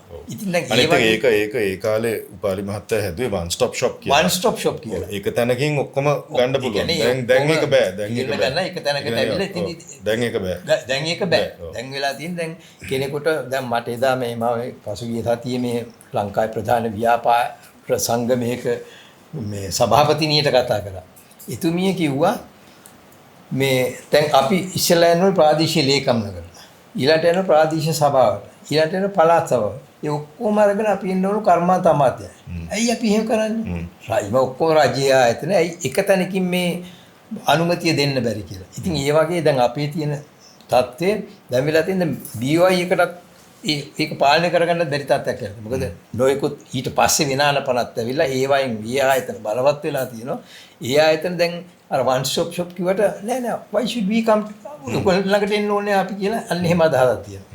ඉතින් මේ one stop shop කියන එක අනිවාර්යයෙන්ම මං හිතන්නේ තිබිය යුතුමයි. නැත්නම් ආයෝජනයක් කවදාවත් අපිට මේ දිරිමත් කරන්න බෑ. සැලසුම් ක්‍රියාත්මක කිරීමේදී හා සැලසුම් සෑදීමේදී අපි දැකලා තියෙනවා සාර්ථක රටක් චීනය ගත්තොත් ප්ලෑනින් ප්‍රොසෙස් එකේ දිගටම ඉන්නවා. අපි හැම වෙලේම දැන් මම චීනට මම හිතන්නේ 23 පාරක් විතර ගිහිල්ලා තිබෙනවා. හැම වෙලේම මේ අපිට පෙන්වන්නේ ඒගොල්ලන්ගේ නාගරිකකරණය. ඒගොල්ලන්ගේ තිබෙන විශේෂයෙන්ම ගිය අවුරුදු 10 ඇති වෙලා තිබෙන සංවර්ධනය. කොමියුනිස්ට් පක්ෂයෙන් ඉතාමත් සැලසුම් සහගතව ඒක කරන්නේ. නිසා කොමියුනිස්ට් පක්ෂය කියන්නේ මේ චීනයේ තිබෙන එකම දේශපාලන බලවේගය. අපේ රටවල් වල එහෙම මේ සමහර කට්ටිය එහෙම හිතුවට මේ one party state කරන්න ඒක එහෙම කරන්න අමාරුයි මොකද අපේ ඉතිහාසය නිසා. ඒතකොට ඉන්දියාවෙත් ඔය ප්ලෑනින් ප්‍රොසෙස් එක දැන් නේරුගේ කාලේ ඉඳලා දැන් වෙනකන් ඒක මේ BJP ආණ්ඩුවක් තිබ්බට ඒක ඉතාමත් ඒගොල්ලන් මේ දේශානුරාගයෙන් තමයි මේ ප්ලෑනින් ප්‍රොසෙස් එක කරන්නේ. දැන් අපි පුංචි රටක් හැටියට මිලියන 22ක ජනතාවක් හැටියට ඔබතුමා දල වශයෙන් ප්ලෑනිං ප්‍රොසෙස් එකේ හිටපු පුද්ගලයෙක් හැටියට මොන වගේ ශේෂ්ත්‍රද අපි පැහැදිලිව වැඩි ප්‍රමුඛත්වයක් දැක්විය යුතුයි? මට උදාහරණයක් හැටියට දෙන්න පුළුවන් කෘෂිකර්මය, දීවර කර්මාන්තය, ඒ වගේම සේවාංශය, පුද්ගලික අංශය, අධ්‍යාපනය. දැන් මේවට සැලසුම් හදන්නේ ප්‍රයිවට් සෙක්ටර් එකෙන්ද නැත්නම් රජයෙන් මේවට යම්කිසි සැලසුම් හදනවද? ඒ ප්‍රොසෙස් එක කොහොමද වෙන්නේ? දැනට තියෙන හැටියට නම් කිසි කෙනෙක් සැලසුමක් හදන්නේ නැහැ. සාමාන්‍ය ඒක ඔබතුමා දන්නා හිම සැලසුම් කියන්නේ මුදල් අමාත්‍යාංශයේ හෝ මේ සැලසුම් ක්‍රියාත්මක කිරීමේ අමාත්‍යාංශයේ ඒවා වෙන්නේ නැහැ කියලා. නෑ ප්‍රයිවට් සෙක්ටර් එකෙනුත් වෙන්නේ නැහැ. පෞද්ගලික අංශිනුත් වෙන්නේ නැහැ. ඒක බරපතල දෙයක් ඒක. ඒක ඉතාම බරපතල දෙයක්. මොකද ඔබතුමා කියවා වගේ දැන් ඉන්දියාව සහ ලංකාව එකම කාලේ නිදහස ගත්තා. මුත් ඉන්දියාව නේරු අගමැතිතුමාගේ කාලේ පටන්ම සැලසුම් සෑදීමට ක්‍රියාත්මක කිරුත් ඒවා මොනිටර් කරන්න නැත්නම් පසුවිපරම් කිරීමටත් කටයුතු කළා. අපේ ලංකාවේ තියෙන සැලසුම් දෙකයි, එකක් දසවුරුදු සැලසුම කියලා ගාමිණී කොරේ මහත්මයාගේ ප්‍රමුඛත්වයෙන් පත් කළ කමිටුවකින් පිළියෙල කරේ. 1970 නෑ 1956 58 සහ 59. ඔව්. නමුත් ඒක ක්‍රියාත්මක කළේ නෑ කවදාවත්. ඒ සැලසුම. ඒක කොළඹ ප්ලෑන් එකේ අංගයක්ද ඒක? නෑ ඒක මේ ග්‍රාමත්‍ය බණ්ඩාරනායක මහත්මයාගේ මූලිකත්වයෙන් ඒක කරේ. නමුත් ඒකෙන් තමයි ඇත්තටම ලංකාවේ කාර්මික කරණයක් විය යුතුයි කියලා මුලින්ම අදහසක් ආවේ. අපේ කෘෂි කාර්මික පදනම් කරගත් ආර්ථිකයක් තිබුණේ. නමුත් කාර්මික කරණයක් විය යුතුයි කියලා අදහස ආවේ ඒකේ. නමුත් ඒ සැලසුම එක්ක බණ්ඩාරනායක මහත්මයා මිය යාම සහ වෙනත් කර්මික ක්‍රියාත්මක වුණා. ඊට පස්සේ 1970 නැවතත් සැලසුමක් ආව සායහවුරුදු සැලසුම කියලා ඒත් මහාචාර්ය ගුණසේකර මහත්මයාගේ ප්‍රධානත්වයේ සිරිමාව බණ්ඩාරනායක මැතිණිය කාලෙදී ඒ සැලසුම ක්‍රියාත්මක කළා. නමුත් ඒකෙත් අඩුපාඩු තිබුණා. මොකද ඒ වකවානු දෙකේදීම රජයේ මැදිහත්වීම වැඩි ආර්ථිකය තුළ පෞද්ගලික අංශ මැදිහත්වීම අඩුයි. ඒ කියන්නේ 70 ගණන් වල. 70 ගණන්. 77න් පස්සේ තමයි පෞද්ගලික අංශය ඉදිරියට ආවේ මේ ආර්ථික කටයුතු සම්බන්ධ වෙන්න පටන් ගත්තා. ඉතින් ඇත්ත වශයෙන්ම දැන් සැලසුමක් ලංකාවට ඉතාම අත්‍යවශ්‍යයි. කියන්නේ දැන්වත් පහුවෙලා හරි දැන් අවුරුදු 78ක් ගිහිල්ලා හරි.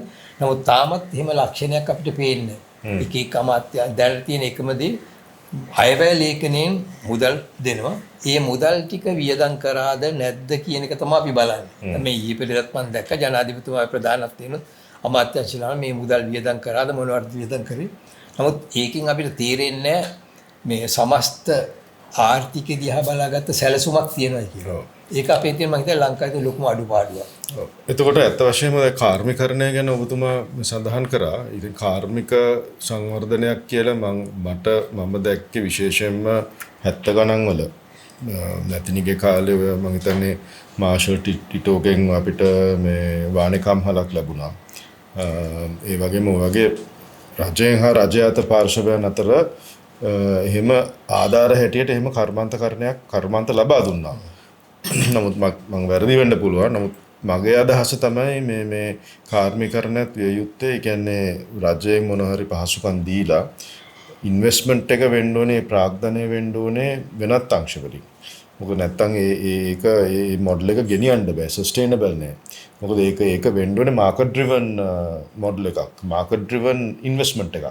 නමුත් ඒ ඉන්වෙස්ට්මන්ට් එක සපෝට් කරන්න ඕනේ ආණ්ඩුව. ඉතින් දැන් ඒ කාර්මිකරණයට අත් වශයෙන් අපිට දැනට මේ අපිට ඒ කියන්නේ අයිඩෙන්ටිෆයිඩ් සෙක්ටර්ස් මේ උදාහරණයක් හැටියට අපි ගත්තොත් තායිවානයේ ගත්තොත් අර චිප් සෙක්ටර් එක. AI චිප්ස් ටික හදන්න තායිවානයේ එහෙම ලොකු මේ රෝ මටීරියල් මොනක්වත් නැහැ. නමුත් බුද්ධිය තියෙනවා. ඉතින් ඒ වගේම මේ ඉලෙක්ට්‍රොනික අයිටම්ස් මේව දැන් ඉලෙක්ට්‍රොනික අයිටම්ස් සම්බන්ධයෙන් අපි අවුරුදු 15කට ඉස්සෙල්ලා සැලසුම් තිබ්බනම් අපිට ඔය සෙමිකන්ඩක්ටර්ස්, පුංචි රේඩියෝස්, දැන් ඔය හෑන්ඩ් ෆෝන්ස් මේවට අපිට යන්න තිබ්බා. ඉතින් එහෙම මේ සැලසුම් සහගත ප්ලෑන් එකක් නැහැ අපේ කාර්මිකරණය සම්බන්ධව. ඉතින් මේකත් ඔබතුමා දකින්නේ සැලසුම් ක්‍රියාත්මක කිරීමේ අමාත්‍යාංශයේ ඒක දුර්වල වීමක් හැටියටද නැත්නම් අපි නිකන් මේක අතහැරලා තියෙන ඒරියා එකක්ද දැන්? නෑ ඇත්ත වශයෙන්ම මේක අතහැරලා තියෙනව නෙවෙයි, කාර්මිකකරණයක් අවශ්‍යයි කියලා දේශපාලන මතිමතාන්තර වලින් හැම කෙනෙක්ම පිළිගත්තා. නමුත් ඒකට කොහොමද යන්නේ කියන එකට වැඩපිළිවෙලක් යොදලා නැහැ. දැන් ඔබතුමා වගේ කාර්මිකකරණයකට යනවා නම් දැන් අද ලෝකයේ තියෙන දැම්මත් එකයි චීනයේ ඔච්චර කමියුනිස්ට් රටක් වුණා චීනයේ පවා තියෙන චීනයටත් මේ ධනවාදී ආකල්පය මත යන කාර්මිකකරණයක් තියෙන්නේ. තීරණ ගන්න පුළුවන් රජෙන්. නමුත් මේ ධනවාදී සංකල්පෙම තමයි යන්නේ. ඒකනේ දැන් ගිහිල්ලා ඒගොල්ලන් තරම් කරන්න පුළුවන්. ඇමරිකාව සමග තරම් කරනවා. ඉතින් එතකොට මෙතන චීනයේ තියෙන්නේ ඒගොල්ලන්ගේ ඩොමෙස්ටික් මාකට් එක. ඒ කියන්නේ මිලියන 1300ක ජනගහනයක් ඉන්න රටක් ඕනෑම දෙයක් විකුණන්න පුළුවන් ඩොමෙස්ටික් මාකට් එකේ. අපිට තියෙන්නේ මිලියන 22ක වැනි සුළු මාකට් එකක්. ඉතින් කාර්මිකකරණය කියන්නේ ප්‍රොඩක්ට් එකක් මාකට් එකට දාන්න රිස්ක් එක වැඩි. මොකද ඒක ෆේලියර් එකත් වැඩි. මොකද කන්සම්ප්ෂන් පවර් එක. ඒ කියන්නේ මිනිසුන්ගේ අර මේක ලබා ගැනීමේ කන්සියුම් කරන බලය අඩු නිසා. ඉතින් මම හැම වෙලෙම කියන්නේ ඉතින් අපි ෆ්‍රී ට්‍රේඩ් ඇග්‍රීමන්ට්ස් වලින් චීනයේ ආර්ථිකයත් එක්ක හා ඉන්දියානු ආර්ථිකයත් එක්ක අපි සැබෑවෙන්න බද්ධ වෙන්න ඕනේ. අපි එහෙම තාම බද්ධ වෙලා නැහැ. ඉතින් දැන් අපේ ආර්ථිකය දැන් ඇත්ත වශයෙන්ම සේවාර්ථිකයක් නෙමෙයි. මේක මේ සේවාර්ථිකයක් හා කෘෂි ආර්ථිකයක්, සංචාරක ආර්ථිකයක්. මේක අර මාකට් එකෙන්ම ඩිටර්මින් කරන්නේ. කාර්මිකකරණය කියලා අපිට එහෙම උඩින් ගේන්න පුළුවන්ද දැන් මෙහෙම? මොකද ඒක මාකට් එකෙන් නේද වෙන්න ඕනේ. ඇත්ත වශයෙන්ම දැන් අපිට පුළුවන් දැන් අර කර්මාන්තකරණයේ තියෙනවානේ ෆෝවර්ඩ් ලින්කේජ් and බෑක්වර්ඩ් ලින්කේජ් කියලා. ඒ කියන්නේ ඉදිරි මේ මොකද ඒකට කියන්නේ ඉදිරි මේ ෆෝවර්ඩ් ලින්කේජ් කියන්නේ මේ ඉදිරි සම්බන්ධතාවය. බෑක්වර්ඩ් ලින්කේජ් කියන්නේ මේ පසුපස සම්බන්ධතාවය. කියන්නේ ඉදිරි සම්බන්ධතාවය කියන්නේ අපි නිපදවන සමහර දේවල් වෙනත් කර්මාන්තයකට අමුද්‍රව්‍යයක් නැත්නම් බයි ප්‍රොඩක්ට් එකක් වගේ. ඔව්. ඉතින් අපිට පුළුවන් ඒ වගේ හොයාගන්න මේ චීනයේ සහ ඉන්දියාව සහ වෙනත් මාකට් වල නිපදවන දේවල් වලට අපිට පුළුවන් ඇති. දැන් අපේ තියෙනවා මේ මිනරල් තියෙනවා. එතකොට අපි කෘෂි කාර්මික දේවල් තියෙනවා. එතකොට ඒ වයින් අපිට පුළුවන් අපි එතකොට ඉදිරි සම්බන්ධතාවය තියෙන ෆෝවර්ඩ් ලින්කේජ් තියෙන ඒ වගේ ආයතන වලට සපයන්න පුළුවන්. ඒ වගේම අපිට පුළුවන් අර පසුපත් සම්බන්ධතාවය තියෙන වලට සලකන්න. දැන් මට මතකයි මේ අපේ ප්‍රේමදාස ජනාධිපතිවරයා ඉන්න කාලේ මා එක්කම දවසක් කිව්වා මාලියද්ද මේ ගාමන් ෆැක්ටරි වලින් ලංකාවේ ආර්ථිකය දියුණු කරන්න බෑ. මට ඕනේ මේවා මේ සෙන්ටර්ස් ඔෆ් ඇක්ටිවිටීස් කරන්න කියලා. එයා කියන්නේ දැන් ගමේ මම ඉන්වෙස්ටර් අරන් යන්න උපායක් හැටියට තමයි මේක පාවිච්චි කරන්නේ. පහසුකම් දීලා දැන් එතකොට දැන් මේ ගමේ තියෙනවා මේ පෞද්ගලික ආයෝජ්‍ය ධනවාදී ආකල්පයේ මත ක්‍රියාත්මක වෙන යුනිට් ඔෆ් පළවෙනි වතාවට ගමට ආවා. දැන් ඒක ගමත් එක්ක සම්බන්ධ කරන්න කියලා. ඔය ඒකට ජනසවිය ලාභීන් දුප්පත් අය ඒගොල්ලත් එක්ක සම්බන්ධ කරනවා. ඉතින් මම හිතන්නේ අපිට ඒ වගේ දේවල් කරන්න පුළුවන්. අනිත් එක තමයි දැන් අපිට දැන් විශාල පරිමාණ දැන් මම දැක්කා මම මේ උදේට ප්‍රවෘත්ති අහනකොට එක දවසක් ඇහුවා මේ චීනයේ දැනට ලෝකයේ මේ විශාල වශයෙන්ම මේ පුනර්ජනනීය බලයෙන් ක්‍රියාත්මක කරන වාහන නිපදවන චීනයේ. ඔව් ඉලෙක්ට්‍රික් වෙහිකල්ස්. Electric vehicle. දැන් ඉලෙක්ට්‍රික් වෙහිකල්ස් හදන්න මුලින්ම අදහස දීලා තියෙන මීට අවුරුදු 10කට ඉස්සෙල්ලා. ගවර්න්මන්ට් එකෙන් දීලා තියෙන පක්ෂයෙන් දීලා තියෙන. නමුත් එයා ඒවට සම්පූර්ණ සහයෝගය දුන්නා. ඒක රජයෙන් තමයි මෙහෙवला තියෙන්නේ. රජය තමයි දියත් කරලා තියෙන්නේ. රජය තමයි සම්පූර්ණ අවශ්‍ය පහසුකම් දීලා තියෙන්නේ. ඒ කියන්නේ රජයෙන් විතර මූලික රජය තමයි ඒක දර්ශක ගත්තේ. ඒක කොරියාවේ එක්තරා ජනාධිපතියෙක් කල්පනා කරන්නේ මේ දැන් ලෝකේ නොයෙකුත් දේවල් හදනවා අපිට තියෙන හොඳම අවස්ථාව සුවඳ විලවුන් හැදින්න කියලා. එයා පුදුම විදිහට උදව් කරලා සුවඳ විලවුන්. ඒ වගේ අපිටත් මම හිතන්නේ හොයාගන්න පුළුවන් දේවල් විශේෂයෙන්ම කෘෂිකාර්මය පදනම් කරගත්ත මේ අපේ භෝග තේ රබර් පොල් වලට අමතරව තියතත් කුරුඳු වගේ දේවල්. ඊළඟට මේ දේශීය ඖෂධ පැලෑටි මේ වගේ දේවල් වල අපිට මාකට් එකක් තියෙනවා. දැන් ඒවා ඒ මාකට් එකක් තියෙන හැබැයි දැන් ඔය තියෙන විදිහට අපිට විකුණන්න බෑ. නමුත් දැන් අපි කියනවා මේ තේ දැන් ඉවත් වෙලා නැක. නමුත් අපි එහෙම කිව්වට දැන් ලෝකේ ඉස්සෙල්ලා කරන හොඳම තේ නිපදවු රට කියනවා ලංකාව. ටී හබ් එක කොහෙද තියෙන්නේ? ඩුබායි. කාන්තාරයක් මැද. බ්ලෙන්ඩින්. එක තේ පැලයක්වත් තේ ඇටයක්වත් නැති රටක. ඒ කියන්නේ ඒගොල්ලේ අවස්ථාව දකින්න. අපිට වෙලා තියෙන්නේ අපිට එහෙම ඒක දකින්න ඕනේ පෞද්ගලික එක ඉන්ඩස්ට්‍රීස් වලට වඩා රජයක්. රජය දකින්න ඕනේ මොනවද දැන් මේ ලෝකේ දෙන්නේ අපිට තියෙන ශක්තියින් මොනවද මේ අපිට තියෙන දුර්වලතා මොනවද අපිට බැරි දේවල් මොනවද පුළුවන් දේවල් කියලා බලලා ඒවට යොමු කරන්න ඕනේ කර්මාන්ත. ඉතින් එහෙම අපි යොමු කරන්නේ. දැන් අපේ රටේ දැනට උනත් තියෙන සමහර කර්මාන්ත දැන් ඔය අපේ මේ කෘෂිකාර්මික පදනම් කරගත්ත එහෙම නැත්නම් ආහාර ද්‍රව්‍ය පදනම් කරගත්ත කර්මාන්ත තියෙනවා. ඒවා මේ කර්මාන්ත කරුවම්ම හොයාගෙන ගිහිල්ලා මේ හොයාගත්ත දේවල්.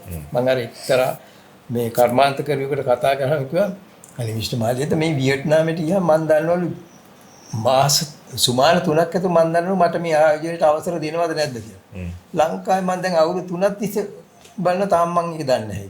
ඉතින් අපි මේ වගේ දේවල් හොයාගන්න ඕනේ කොහොමද මේ ආයෝජකයෝ දිරිමත් කරන්නේ. ඒකට ආයෝජකයින්ට පිටරටවලට ගිහිල්ලා අනිත් අය සම්බන්ධ කරලා මේ මාකට් එකට ඒ වගේ දේවල් අපිට හොයාගන්න පුළුවන්. එහෙම දෙයක් අත වශයෙන්ම ඉන්නවා රජේ. ඉතින් අපි කිසිම රජයකින් මම හිතන්නේ එහෙම දෙයක් වුණා මදි කියලා මම හිතන්නේ. ඔව් ඒක වැදගත් මාළේද මෙතුමා දැන් මෙතන අපි කතා කරනකොට අපේ රට කියන්නේ මිලියන 22ක ජනගහනයක් ඉන්න රටක්.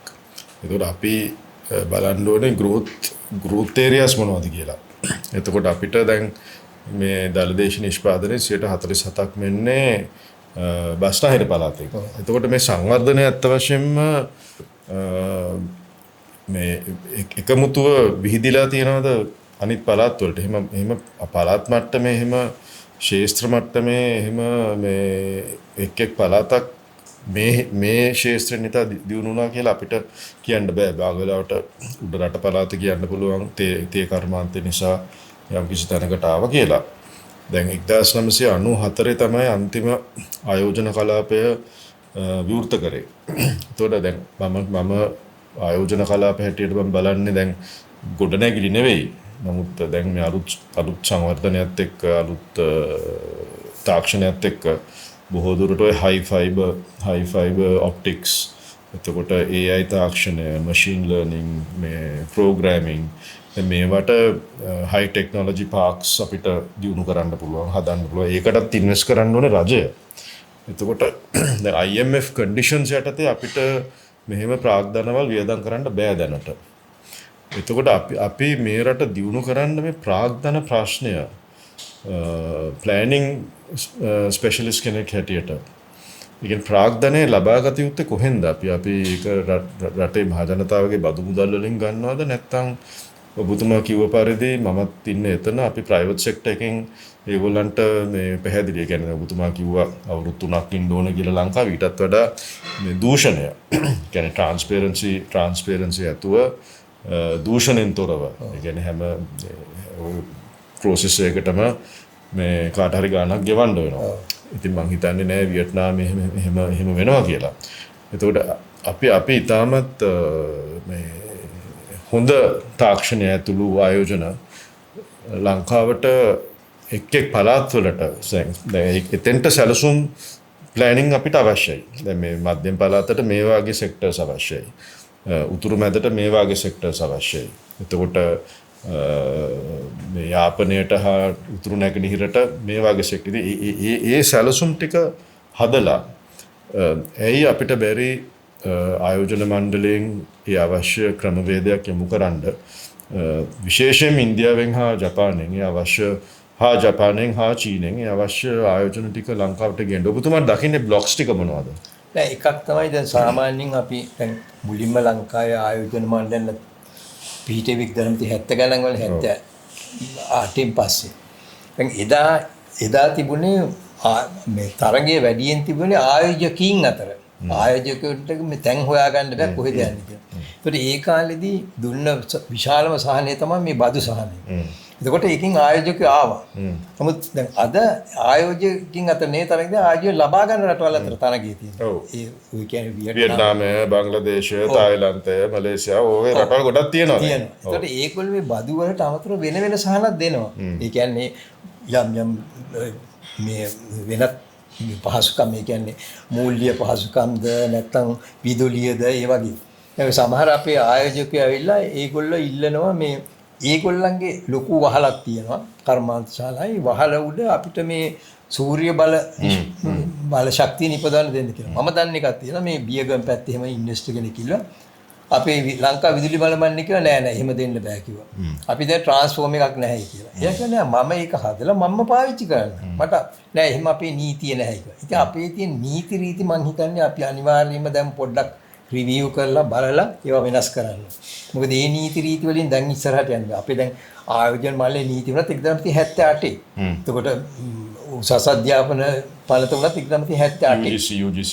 UGC. ඉතින් මේවා වෙනස් වෙන්නේ. අනිත් එක මම දැන් සාමාන්‍ය මම ඔය යුනිවර්සිටිස් වලට සම්බන්ධ වෙලා ඉන්න යුනිවර්සිටිස් එක කතා කරනකොට පේනවා ඒවල පුදුම මේ පරිශ්‍රණ හොයාගෙන තියෙනවා. දැන් මේ ඊයේ පෙරේද මට එක්තරා මේ මහාචාර්ය උපකුලපතිවරයෙක් කිව්වා ඒගොල්ලෝ හදලා තියෙන එක මේ මීගමුවේ ඉඳලා මිරිස්ස දක්වා වේලර තීරය සංවර්ධනය එතකොට අපේ సౌందර්යය ඒ වගේම මේ කමියුනිටි එක ඒ සමාජය ඊළඟට මේ එන්වයරන්මන්ට් එක පාරිසරය මේ ඔක්කොම සම්බන්ධ කරලා එක්තරා සැලැස්මක් හදලා මේක බාර දුන්නා කිව්ව අමාත්‍යාංශය. අමාත්‍යාංශ දෙපාර්තමේන්තුවට. මම කියන්නේ වෙරළ සංවර්ධන දෙපාර්තමේන්තුවට දීලා තියෙනවා. නමුත් මේ වෙනත ඒ ගැන කිසිම දෙයක් කරලත් නැහැ, කසාකච්ඡාවක් තිබුණා කරලත් නැහැ. ඉතින් මේ වගේ මම හිතන්නේ අපි විශාල වශයෙන් කොච්චර කිව්වත් අපි සෑහෙන මුදල් ප්‍රමාණයක් ලබා දෙනවා විශ්වවිද්‍යාල සහ වෙනත් රජයේ පර්යේෂණ ආයතනවලට. ඔබතුමා දන්නවා ඇති මේ වැලිකරණ මාතේෂන් දැන් ඒවයින් ඉන්න ඒවයි තියෙන හොඳ පර්යේෂණ ප්‍රතිඵල එනවා. නමුත් ඒවා මේ ආයෝජනයට පරිවර්තනය කිරීමට තරම් අපේ ක්‍රමයක් නැහැ. ඉතින් අපි ඒකට මම හිතා ක්‍රමයක් අනිවාර්යයෙන්ම හැදිය යුතුයි. ඒකම අපි දැන් රටේ මුදල් නැති නෑනේ. දැන් අපි බැංකු ක්ෂේත්‍රය ගත්තාම හැමදාම පත්තරේ ගත්තාම අපිට වෙනවා අපේ බැංකුව මෙච්චර මුදලක් ආයෝජනය කරා මෙච්චර අපි කොටස් වික්කා මෙච්චර ඒ කියන්නේ මේ මුදල් තියෙනවා. නමුත් මේ මුදල් ආයෝජනයට ගලා යන්නේ නැහැ. ඇයි බලා යන්නේ නැති මූලික එක හේතුවක් තමයි මේ බැංකු හිතන්නේ අපේ මූලික කර්තව්‍ය ආයෝජකයා බලා ගැනීම අපේ තැන්පත් කරවම් බලා ගැනීම. මේ සංකල්පය වෙනස් වෙන්න ඕනේ. මේ සංකල්පය වෙනස් වෙන්න නම් ඒගොල්ලන් පේන්න ඕනේ මේ තැන්පත් කරුවත් බලා ගන්න අතරේ අපි කොහොමද යම්චි අවදානමක් අරගෙන මේ දීලා මේ ණයට මුදල් දීලා අය කරගන්නේ කියලා. දැන් එතෙන්ට තමයි මේ අපි මේ ෆෝකස් කරන්න අවශ්‍යයි මේ ඩෙවලොප්මන්ට් බැංක් කියන එක. මොකද එතන දැන් අර නැෂනල් ඩෙවලොප්මන්ට් බැංක් කියලා මම හිතන්නේ 80 ගණන් වල 90 ගණන් වල බැංකුවක් තිබ්බා. දැන් ඒක වාණිජ්‍ය බැංකුවක් බවට පරිවර්තනය වෙලා. ඉතින් ඩෙවලොප්මන්ට් බැංක් එකක් කියන්නේ සංවර්ධන බැංකුවක් කියන්නේ අත් වශයෙන්ම ව්‍යාපාරිකයෙක්ට ණයක් අවශ්‍ය වුනහම ඒ කියන්නේ සුළු ණයක් වෙන්න පුළුවන් up to මිලියන් ලක්ෂ 10ක් වෙන්න පුළුවන් ඊට වැඩි වෙන්න පුළුවන් මිලියන 20කට වෙන්න පුළුවන් මිලියන 100කට වෙන්න පුළුවන් ඒ ප්‍රොජෙක්ට් එක ඇසෙස් කරන එක ඒක හරියට බලලා කෑෂ් ෆ්ලෝ එක බලලා මේක සැබෑ ප්‍රොජෙක්ට් එකක්ද නැද්ද එතකොට මේක හොඳයි කියලා කියමු හොඳ ප්‍රොජෙක්ට් එකක් නම් මේ 20ක රිටර්න් එකක් හෝ 25ක රිටර්න් එකක් කෑෂ් ෆ්ලෝ එකකින් දෙනවා නම් මේකට අවශ්‍ය ආයෝජන ප්‍රාග්ධනය අඩු පොලියකට ලබා දෙන එක. මම කියන්නේ අඩු පොලියකට කියන්නේ 10%කට අඩු. දැන් වෙලා තියෙන්නේ බැංකුවල තියෙන මමත් මේක ඇස් දෙකෙන්ම දැකලා තියෙනවා. බැංකුවල රිස්ක් ඔෆිසර් කෙනෙක් 90%ක්ම ප්‍රොජෙක්ට් එක රිජෙක්ට් කරනවා. හරි ඒගොල්ලන් කැමති නෑ මේ මුදල් දෙන්න ඇත්ත වශයෙන්. ඊට පසුව මේ අදි පොලියක් ගන්නවා. එතකොට කවුරුත් මේ රිස්ක් එක ගන්නෙ නෑ. එතකොට මේකට එකම විසඳුම තමයි බැංකු ශාස්ත්‍රයේ තියෙන ක්‍රමවේදය. අපි කොච්චර මං උත්සාහ කරලා තියෙනවා බොහෝ අවස්ථාවල දේශපාලන නායකයන් එක්ක මේ කතා කරලා අපි එක තැනකටත් ඇවිල්ලා කතා කරලා තියෙනවා. බැංකුවේ කල්චර් එක මාරු කරන්න හරිම අමාරුයි. ඒ කල්චර් එක වෙනස් කරන්න. මං හිතන්නේ අපි තීරණයක් ගන්න ඕනේ පැහැදිලිවම ඩෙවලොප්මන්ට් බැංක් එකකට යන්න. ඒකේ කොටස්කරුවෝ වෙන්න පුළුවන් පුද්ගලිකාංශ, කොටස්කරුවෝ ජනතාව වෙන්න පුළුවන්. නමුත් රජයේ මූලික වශයෙන් ඒකට අවශ්‍ය බෑක්ඩ්‍රොප් එක හදන්න අවශ්‍යයි. ඉතින් රජයේ විශාල කොටසක් තියාගන්න අවශ්‍ය නැහැ. නමුත් ප්‍රොෆෙෂනල් බැංකයක් හැටියට විශේෂයෙන්ම මූලික අදහස විය යුත්තේ ව්‍යාපාරිකයාට අඩු පොලියට සංවර්ධනය කරා මුදල් ලබා දෙන එක. ඉතින් මේ වගේ සුළු අදහස් මේක ලොකු අදහසක් නෙවෙයි. ඉතින් ඇයි මේවා ක්‍රියාත්මක වෙන්නේ නැත්තේ මේ රටේ? එකක් තමයි දැන් අපේ ලංකාවේ මේ මුදල් ණයට දෙන ආයතන සහ මුදල් ලබා ගන්න අය අතරේ තියෙන ට්‍රස්ට් ඩෙෆිසිට් එකක් කියලා. දෙන්නට දෙන්න විශ්වාස කරන්න. මුදල් ලබා ගන්න අපෝ මේ බැංකුවට ගියොත් මගේ තියෙන ටික ඔක්කොම වස්තු ඔක්කොම සීන්න වෙනවා කියලා. බැංකුව තියෙනවා මේ මිනිහ සල්ලි දුන්නොත් නම් මේ අපෝ මට ගන්න බෑ මේ කියලා. ඒ ગેප් එක අපි අඩු කරන්න ඕනේ. තියෙන පරතරය පුළුවන් තරම් අඩු කරන්න. ඒ පරතරය අඩු කරන්න කවුරු හරි අතරමැදියෙක් ඉන්නවා. රජයෙන් ඇත්තට මෙහෙම අතරමැදි හදලා තියෙනවා. ඒක තමයි මේ කාර්මික සංවර්ධන මණ්ඩලය කියන්නේ. නමුත් මේ කාර්මික සංවර්ධන මණ්ඩලයට දැන් මතක නැහැ මොකද්ද ඒගොල්ලෝ ඉන්නේ කාරණේ මොකද්ද කියලා. දැන් ඒගොල්ලෝ කරන පොඩ්ඩක් කොහේ හරි සම්මාන්ත්‍රණයක් තියෙනවා. එහෙම නැත්නම් ඔය සහතික පත් ප්‍රදානයක් කරනවා. නැත්නම් ට්‍රේනින් එකක් කරනවා. මම දැන් අනන්ත අප්‍රමාණ industrial development board. Industrial development board. ඔය මොකක්ද ඒකේ කාර්යභාරය? ඇත්ත වශයෙන්ම මේ කාර්යභාරය දැන් මේ මුදල් ලබා දෙන අය සහ මුදල් අවශ්‍ය ආයෝජකයන් සම්බන්ධ කිරීම. ඒක තමයි මූලික පරමාර්ථය. ඒ කියන්නේ දැන් ඒගොල්ලෝ ඒක වෙන්නේ නැහැ දැන්. ඒක වෙන්නෙම නැහැ. ඒක වෙන්නේ නැහැ නේ ඒගොල්ලෝ දන්නෙත් නැහැ එහෙම එකක් තියෙනවා කියලා. ඉතින් ඒක දැන් මම කීප දෙනෙක් ඔය සභාපතිවරුන්ටත් කිව්වා ඇයි ඔයගොල්ලෝ මේ ආයෝජකයෝ බැංකුව එක්ක කතා කරලා අතරමැදි කෙරට කටයුතු කරන්නේ. මොකද බැංකුව කියන එකේ අර ඔබතුමා කිව්වා වගේ එතන තියෙන්නේ මේ මානව ප්‍රශ්නයක්ද? ඒ කියන්නේ අලුතෙන් එතන බඳව ගන්න පුද්ගලයන් මේ කාර්යභාරය දන්නේ නැද්ද? නැත්නම් ඒගොල්ලන්ට නොසැලකිලිමත්කමද? නැත්නම් නිකන් අර බොහෝ රාජ්‍ය සේවකයන් මම ඒකටත් ඔබතුමාගෙන් ඊළඟට එන්න මේ රාජ්‍ය සේවය සම්බන්ධ. රාජ්‍ය සේවය කියන්නේ රාජ්‍ය සේවයට බැඳුණු සමහර කොටස් හිතන්නේ නිකන් පඩියකට විතරයි ඒක සීමා වෙන්නේ කියලා. නමුත් තමාගේ කාර්යභාරය හරියට හඳුනාගෙන නැද්ද? ඇත්ත වශයෙන් කාර්යභාරය ඉස්සෙල්ලා හඳුනා ගන්න අවශ්‍යයි නේ මගේ මොකද්ද විය යුත්තේ කියලා. එහෙම හඳුනා ගැනීමක් වෙලා නැත්නම් ඒ කාර්යභාරය ඉෂ්ට කරන්න බෑ.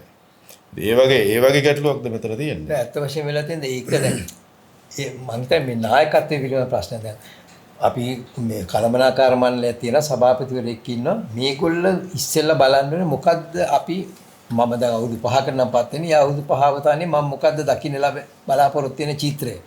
ඒ චිත්‍රයට යන්නේ කොහොමද මම? ඒක සඳහා මගේ කාර්ය මණ්ඩලය කොහොමද යොදවගන්නේ? ඉතින් අපි රාජ්‍ය සේවයකට අපි එහෙම කරලා තියෙනවා. ඒකට අපිට තියෙනවල පැහැදිලිව යන ඉලක්කය මොකද්ද කියලා. ඉතින් කාර්මික සංවර්ධන මණ්ඩලය හිතා ගන්න ඕනේ මෙන්න මේ ඉලක්කයට මම යනවා. අහවල් කාලේ වෙනකොට මෙන්න මේ තරම් ප්‍රමාණයක් මම ආයෝජකින්ව දිරිමත් කරලා රටේ කර්මාන්ත සහ ආයෝජන ඇති කරනවා කියලා. එහෙම නැතුව ඒගොල්ලෝ අපි කරන්නේ සාමාන්‍යයෙන් රජයේ ආයතන වෙලා තියෙන්නේ අපි එදිනෙදා ඒවනේ කරන්නේ සිල්ලර වැඩ. දැන් මම කාට හරි කිව්වොත් මේ ලියුම අහවලාට ගිහිල්ලා උත්තරයක් ගන්න කිව්වහම ඉතින් මම දවස් දෙකකට විතර පස්සේ ඇහුවොත් මේ ලියුම මොකද දැන් තත්ත්වය? ඒක යවුවා සර් කියලා. මම කොහාටද ඒක? පියන්ට දුන්නයි කියනවා. ඒක තාම අපේ කන්තෝරුවේ තියෙන්නේ. සුමාන දෙකක් ඇතුළත මට අවසානයේ මට පිළිතුර අවශ්‍යයි. ඔව් මට ඕනේ ඒක විසඳුමනේ. ඒක නෙවෙයි අපි බලන්නේ අර ඒ ක්‍රියාවලින් තමයි ඉවෙන්ට්ස්. ඒ ක්‍රියාවලින් මම මේගොල්ලෝ තැපැල් කරා මගෙන් අහවලාට ගියා. මගේ වැඩේ දැන් හරි. දැන් අපේ එකට එක හේතුවක් තමයි අපි සම්බන්ධීකරණයක් නැහැනේ. රජයේ ආයතන අතර සම්බන්ධතාවයක් නෑ. රාජ්‍ය ආයතන තුල සම්බන්ධතාවයකුත් නෑ. දැන් අපි දෙන්න මෙහෙම එක ළඟ මේස දෙක ඉඳගෙන ඉන්නවනම් මම දන්නේ ඔබතුමා කරන්නේ මොකද්ද කියලා ඔබතුමා දන්නේ මම කරන්නේ මොකද්ද. ඔව් එතන වෙන්නේ අර මේ සංනිවේදන ප්‍රශ්නයක් නෙවෙයිද? සංනිවේදන ප්‍රශ්න කියන්නේ ඒක ඇති කරන්නේ නායකත්වය. ඒ කියන්නේ එතන ඉන්න කවුරු හරි වගේ කියන එක්ක ලේකම්වරයා හරි අධ්‍යක්ෂවරයා හරි සභාපතිවරයා හරි කියනවනේ මෙන්න මේ ටික කෙරෙන්න ඕනේ කියලා. අද දවස ඇතුළත මෙන්න මේක තමයි ඔයාලට දෙන්නේ. මේක අද දවස් ඇතුළත කරන්න. අපි එහෙම නෙවෙයි කියලා අපි කියන්නේ 8:00 ඉස්සර එන්න නැත්නම් රතු ඉර ගහනවා. 4:00 ඉස්සර යන්න එපා නැත්නම් රතු ඉර ගහනවා. ඉතින් එයා එනවා ඇවිල්ලා ඊට පස්සේ ආ කරන වැඩේ මොකද්ද දන්නේ නැහැ. දැන් අපේ රාජ්‍ය සේවයට වෙලා තියෙනවා ඇත්ත වශයෙන් මේගොල්ලන් දීලා තියෙන මේවා මේ ඩියුටි ලිස්ට් එකක් දෙනවා. ඒ ඩියුටි ලිස්ට් එකේදී ඔය ඒක බලාගෙන කරනවා. නමුත් ඒක කොච්චර සම්බන්ධද සංවර්ධන ඒ වගේම තමයි කාර්මික සංවර්ධන මණ්ඩල සහ අනිකුත් ඒ තියෙන රජයේ මණ්ඩල. ඔව් ඉතින් ප්‍රයිවට් සෙක්ටර් එකේ වෙලා තියෙන්නේ ප්‍රයිවට් සෙක්ටර් එක හත්පසින්ම වෙනස්. මොකද ප්‍රයිවට් සෙක්ටර් එකට ගියාම ඒ පුද්ගලිකාංශයේ පැහැදිලිව අරමුණු වලට වැඩිය ආකල්ප වෙනස්නේ. ඒ කියන්නේ තමා දැන් මේ අවුරුද්දේ ලාභය මිලියන 20ක් නම් ඊළඟ අවුරුද්දේ ලාභය විය යුත්තේ ඒක ඩබල් කරලා නැත්තම් වැඩි කරන එක. ඉතින් ඒ කියන්නේ ලාභය උඩනේ. ඒ කියන්නේ බොටම් ලයින් එක. টপ ලයින් එකයි බොටම් ලයින් එකයි. දැන් රජයේ අංශයේ එහෙම টপ ලයින් එකයි බොටම් ලයින් එකයි එකක් නැහැ. රජයේ අංශයේ තියෙන්නේ රජයේ සේවකයන්ට සේවයත් වශයෙන් මිනිසුන්ට අවශ්‍ය සේවය ලබා දෙන එක හා මේ තමාට පැවරී තිබෙන කාර්යභාරය තීරණ ගැනීම.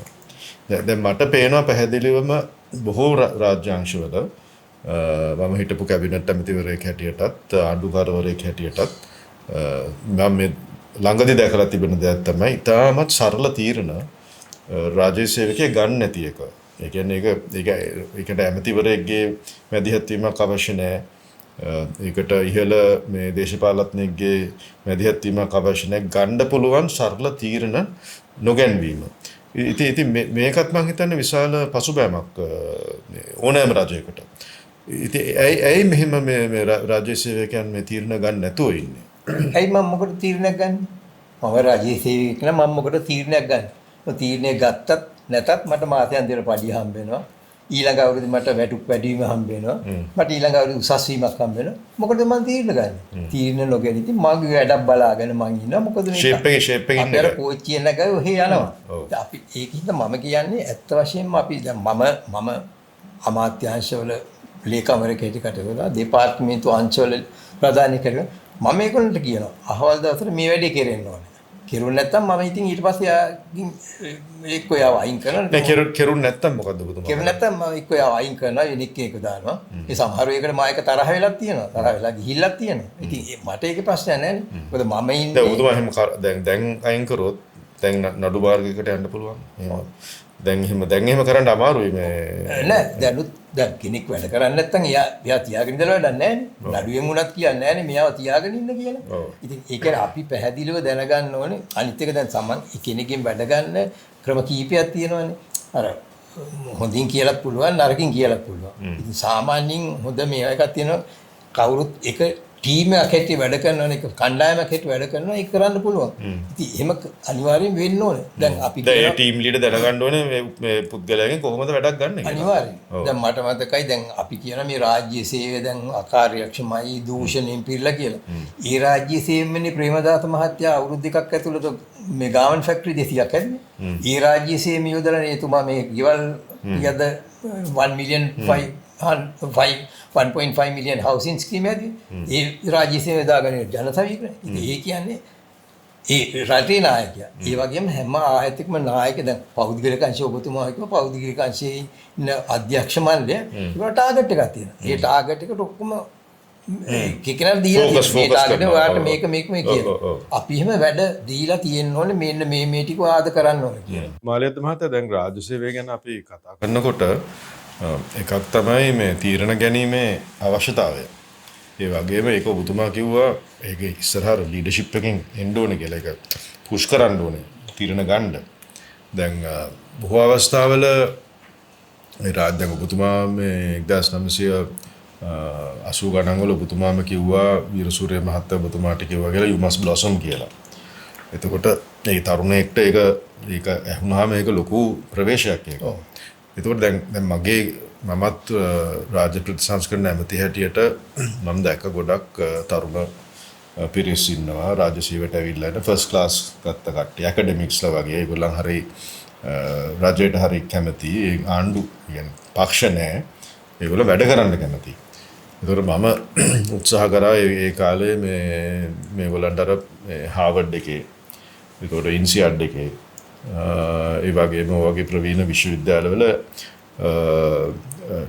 ලීඩර්ෂිප් ට්‍රේනින් සම්බන්ධයෙන් පාඨමාලා ලබා දෙන්න. ඒතකොට ප්‍රශ්නේ උනේ මේවට යන මුදල් ප්‍රමාණය. එක්කෙනෙක්ට මම හිතන්නේ $50,000ක් පමණ ආයෝජන කරන්න සිද්ධ වුණා. ඒ වෙලාවේ එහෙම මූල්‍ය ශක්තියක් රටට තිබ්බේ නැහැ. මම දන්නවා සිංගප්පූරුවේ මෙහෙම ඒගොල්ලන්ගේ ප්‍රවීණ තරුණ දක්ෂ මේ රාජ්‍ය සේවකයන් ඒගොල්ලන් ට්‍රේනින්ග්ස් වලට යවනවා කියලා. ට්‍රේනිං ප්‍රොසෙස් එක විශේෂයෙන්ම ලීඩර්ෂිප් ට්‍රේනිං තීරණ ගැනීමේ ට්‍රේනිං ඒ වගේම ෆෝකස් බේස්ඩ් තීරණ ගැනීම මේක කොච්චර වැදගත්ද මේ සැලසුම් ක්‍රියාත්මක කිරීම හා රටේ මේ සැලසුම් ක්‍රියාත්මක කිරීමට අවශ්‍ය ප්‍රවේශයට කොච්චර වැදගත්ද මේ ප්‍රොසෙස් එක කියන්නේ ස්ටේට් සෙක්ටර් එකේ ලීඩර්ස්ලා හඳුනා ගැනීම ට්‍රේනින් දීමද ට්‍රේනින් දීමත් එක අංගයක් පමණයි. නමුත් ඒ ට්‍රේනින් වලින් දැන් ගොඩක් කට්ටිය ට්‍රේනින් යනවා. නමුත් ඒ ට්‍රේනින් වලින් ඒගොල්ලන් 10%ක් හෝ 20ක් හෝ ඩිවෙලොප් වෙනවා කියලා මම දකින්නේ නැහැ. ට්‍රේනින් වලට එනවා. නමුත් අර ලීඩර්ෂිප් එක අරගෙන ඉනිෂියේටිව්ස් ගන්න. දැන් අත් වශයෙන් මම ඇමති කෙනෙක් හැටියට මගේම ඉනිෂියේටිව්ස් වෙන්න අවශ්‍ය නැහැනේ.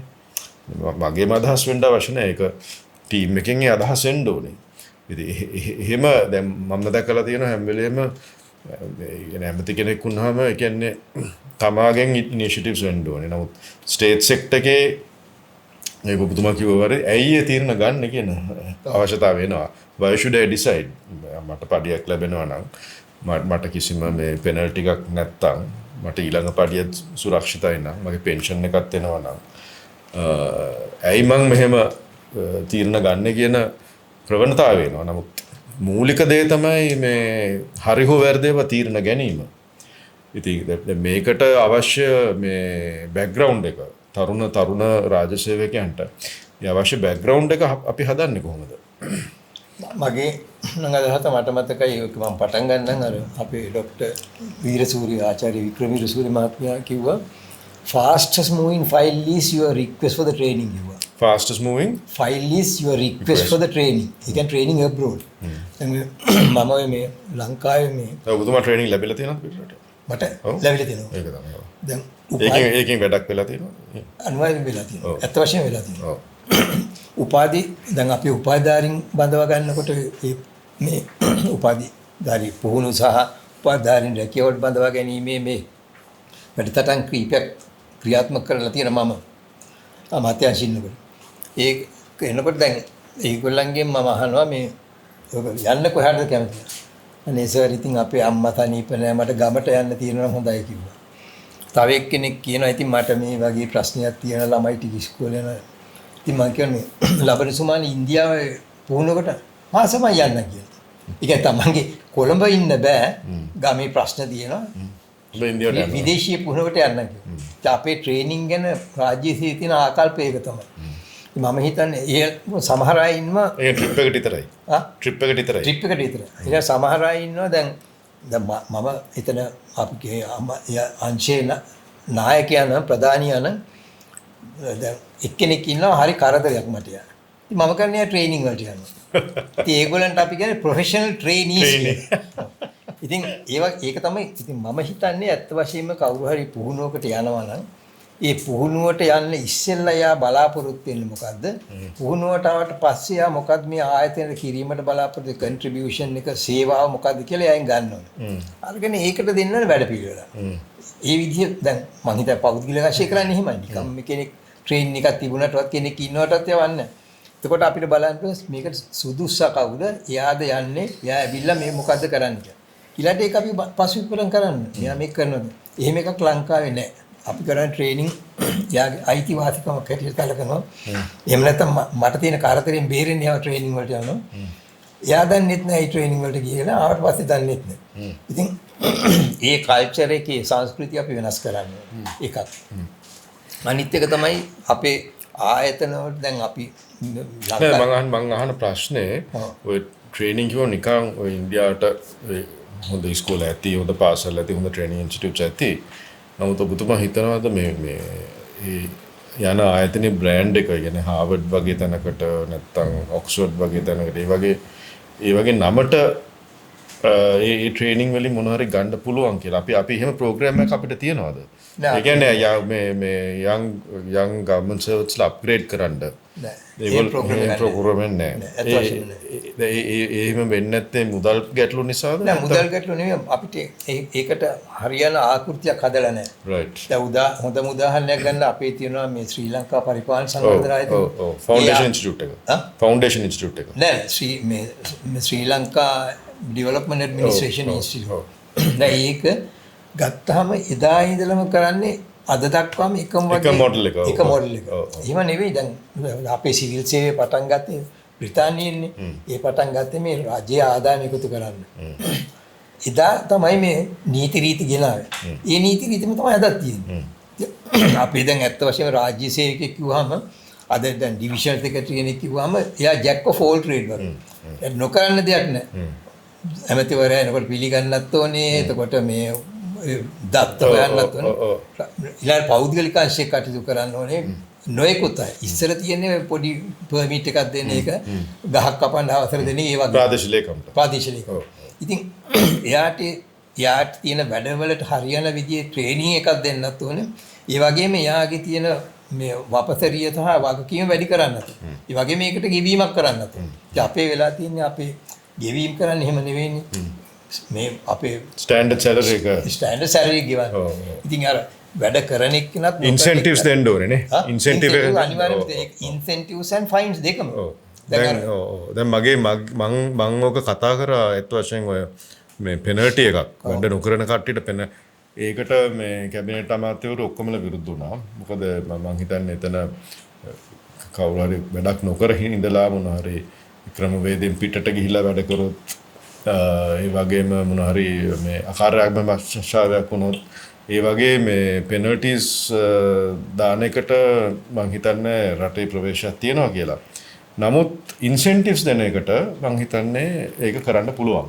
ඉතින් ඒකට මම ඒක යෝජනා කරා අපේ එදා හිටපු ජනාධිපතිතුමාටත් අගමැතිතුමාටත් මේක 1 බිලියන් රුපී පූල් එකක් හදලා ෆන්ඩ් එකක් හදලා ඒකෙන් යම්කිසි ස්කීම්ස් දෙක තුනක් හදලා කී පර්ෆෝමන්ස් ඉන්ඩිකේටර්ස් බලලා ප්‍රාදේශීය ලේකම්වරුන්ට අමාත්‍යාංශ ලේකම්වරුන්ට මොන හරි ඉන්සෙන්ටිව් ස්කීම් එකක් දෙන්න කියලා. ඉතින් ඒක අදහසක් පමණයි වුණේ. ඒක මම හිතන්නේ ක්‍රියාත්මක කළ යුතුයි අනාගතේ.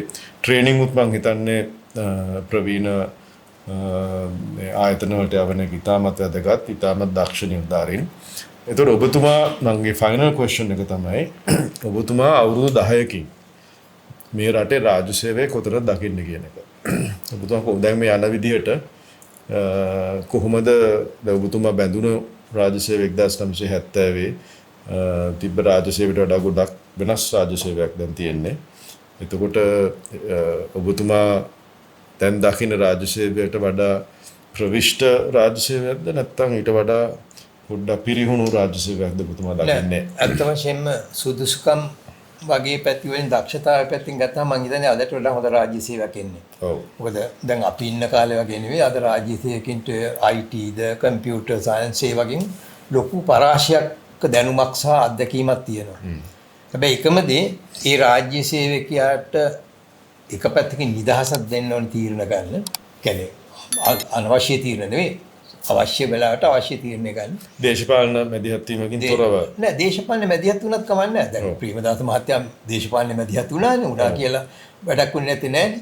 සාමාන්‍යයෙන් ඒක ලංකාවේ අපිට බලාපොරොත්තු වෙන්නත් බෑ. දේශපාලන මැදිහත් වීමකින් තොරව කියන එක අපි කියනවා මුසක් ඒක වාක්‍යයක් නෑ. මගේ මීනින් එක උනේ දැන් ගන්න තීරණයක් හරි තීරණයකට ඒක වෙනත් හෝ සියුම් පැතිවලට තමාගේ වාසියට දේශපාලනය හරවන එක. ඒකට ඔරොත්තු දෙන්න පුළුවන් රාජ්‍ය සේවයක් නේ අපිට අවශ්‍ය. ඒ කියන්නේ මම දැකලා තියෙනවා මගේ අත්දැකීම වුණත් සමහර වෙලාවට මටත් හිතෙනවා මේ තීරණය 50-50 කියලා. ඒත් මම කියනවා මේක මෙහෙම කරමු කියලා. එතකොට ඒකට ඇග්‍රී වෙනවා.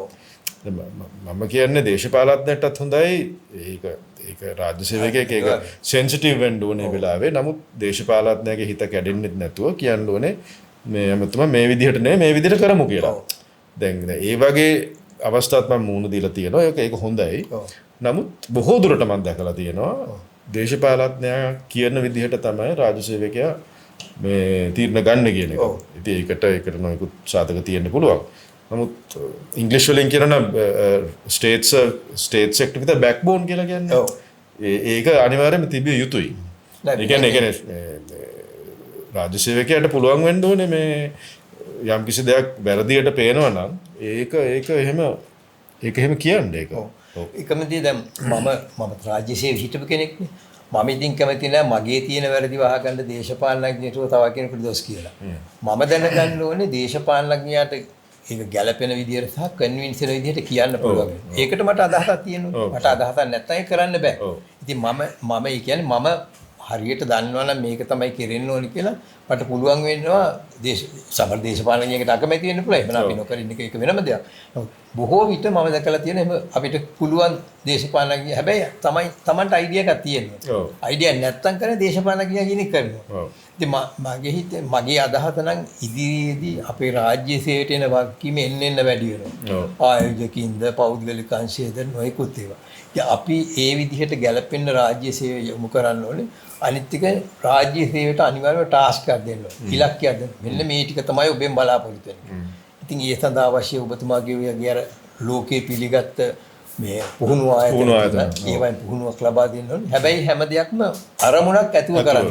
නැතුව මේක මෙහෙම තියෙන නිසා අපි කරමුයි කියලා කරාට රාජ්‍ය සේවය දිනු වෙන්නේ නැහැ.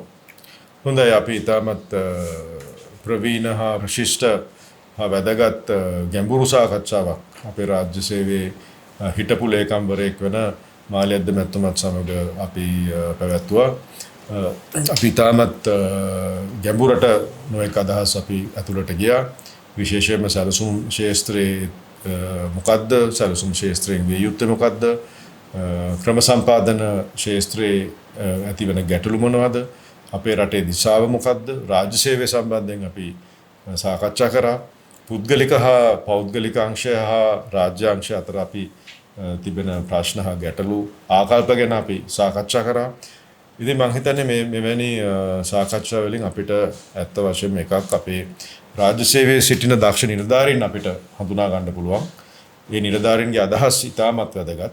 මම හිතන්නේ මට වැඩිය ඇත්ත වශයෙන්ම ඔවුන් දන්නවා රාජ්‍ය සේවය කියන්නේ මොකක්ද කියලා. මොකද ඒගොල්ලෝ එතුමන්ලා රාජ්‍ය සේවයේ ඉන්න නිසා, රාජ්‍ය සේවයේ වැඩ කරන නිසා, ඒ පීඩනය එතුමන්ලට දැනෙන නිසා. ඉතින් මේ වගේ ඇත්ත වශයෙන්ම මමත් එන්න ඉතාමත් ධනාත්මක ස්ථානයක අපේ රාජ්‍ය සේවය ඇතුලේ බොහෝ දක්ෂ නිලධාරීන් ඉන්නවා. විශේෂයෙන්ම මේ තරුණ නිලධාරී අවුරුදු 30 සිට 40 දක්වා නිලධාරී රාශියක් මම දැකලා තියෙනවා මගේ ජීවිතේ. ඉතාමත් දක්ෂ ලෙස උන්ගේ කාර්යභාර ඉෂ්ට කරනවා. ඉතින් අපි ධනාත්මකව හිටපු රාජ්‍ය සේවය සම්බන්ධයෙන් අපි ධනාත්මකව හිටපු අපි ධනාත්මකව හිතමු අපේ රට ගැන. මම හිතන්නේ අපි මේ ඔක්කොම ෆයින් ටියුන් කරලා එක තැනකට අපිට එන්න පුළුවන්. ඉතින් විශේෂයෙන්ම සැලසුම් ක්‍රියාත්මක කිරීම, සැලසුම් සෑදීම සම්බන්ධයෙන් අපි හොඳ මනා අවබෝධයක් මේ පැය එකමාරක සාකච්ඡාව තුළ අපිට ලබා ගන්න පුළුවන් වුණා. මාළේ දෙනතුන් බොහොම ස්තුතියි. බොහොම ස්තුතියි. මමත් ඔබතුමාට ස්තුතිවන්ත වෙනවා. අමාත්‍යවරයෙක්, පළාත් ආණ්ඩුකාරවරයෙක්, දේශපාලනඥයෙක්, ගේම දේශපාලනඥයෙක් තම අමාත්‍යවරයෙක්ගේ පුතෙක්. මම හිතන්නේ මේ වගේ සාකච්ඡාවක්, ඒ කියන්නේ දේශපාලන නායකත්වයත් රාජ්‍ය සේවයේ මේ නිලධාරීවාදීනුත් අතර යනවා නම් මම හිතන්නේ අපිට මීට වඩා හොඳ රටක් අනාගතයේ දකින්න පුළුවන්. ඒ සාකච්ඡාව මම හිතන්නේ ඊටාම හොඳ පදනමක් දැම්මා. මම හිතන්නේ මේ වගේ සංවාද නිතර සිද්ධ වෙනවා නම් ඊටාම හොඳයි කියලා මම හිතනවා. බොහොම දැන් අලුත් තාක්ෂණයත් සමග මම හිතන්නේ දැන් YouTube හරහා පොඩ්කාස්ටිං හරහා අපිට ඇත්ත වශයෙන්ම මේ දැනුම අපිට වඩා විශාල ප්‍රවේශයකට ලබා දෙන්න පුළුවන්. ඉතින් මම හිතන්නේ අවුරුදු 15කට 20කට කලින් මෙහෙම ප්‍රවේශයක් තිබ්බේ නැහැ.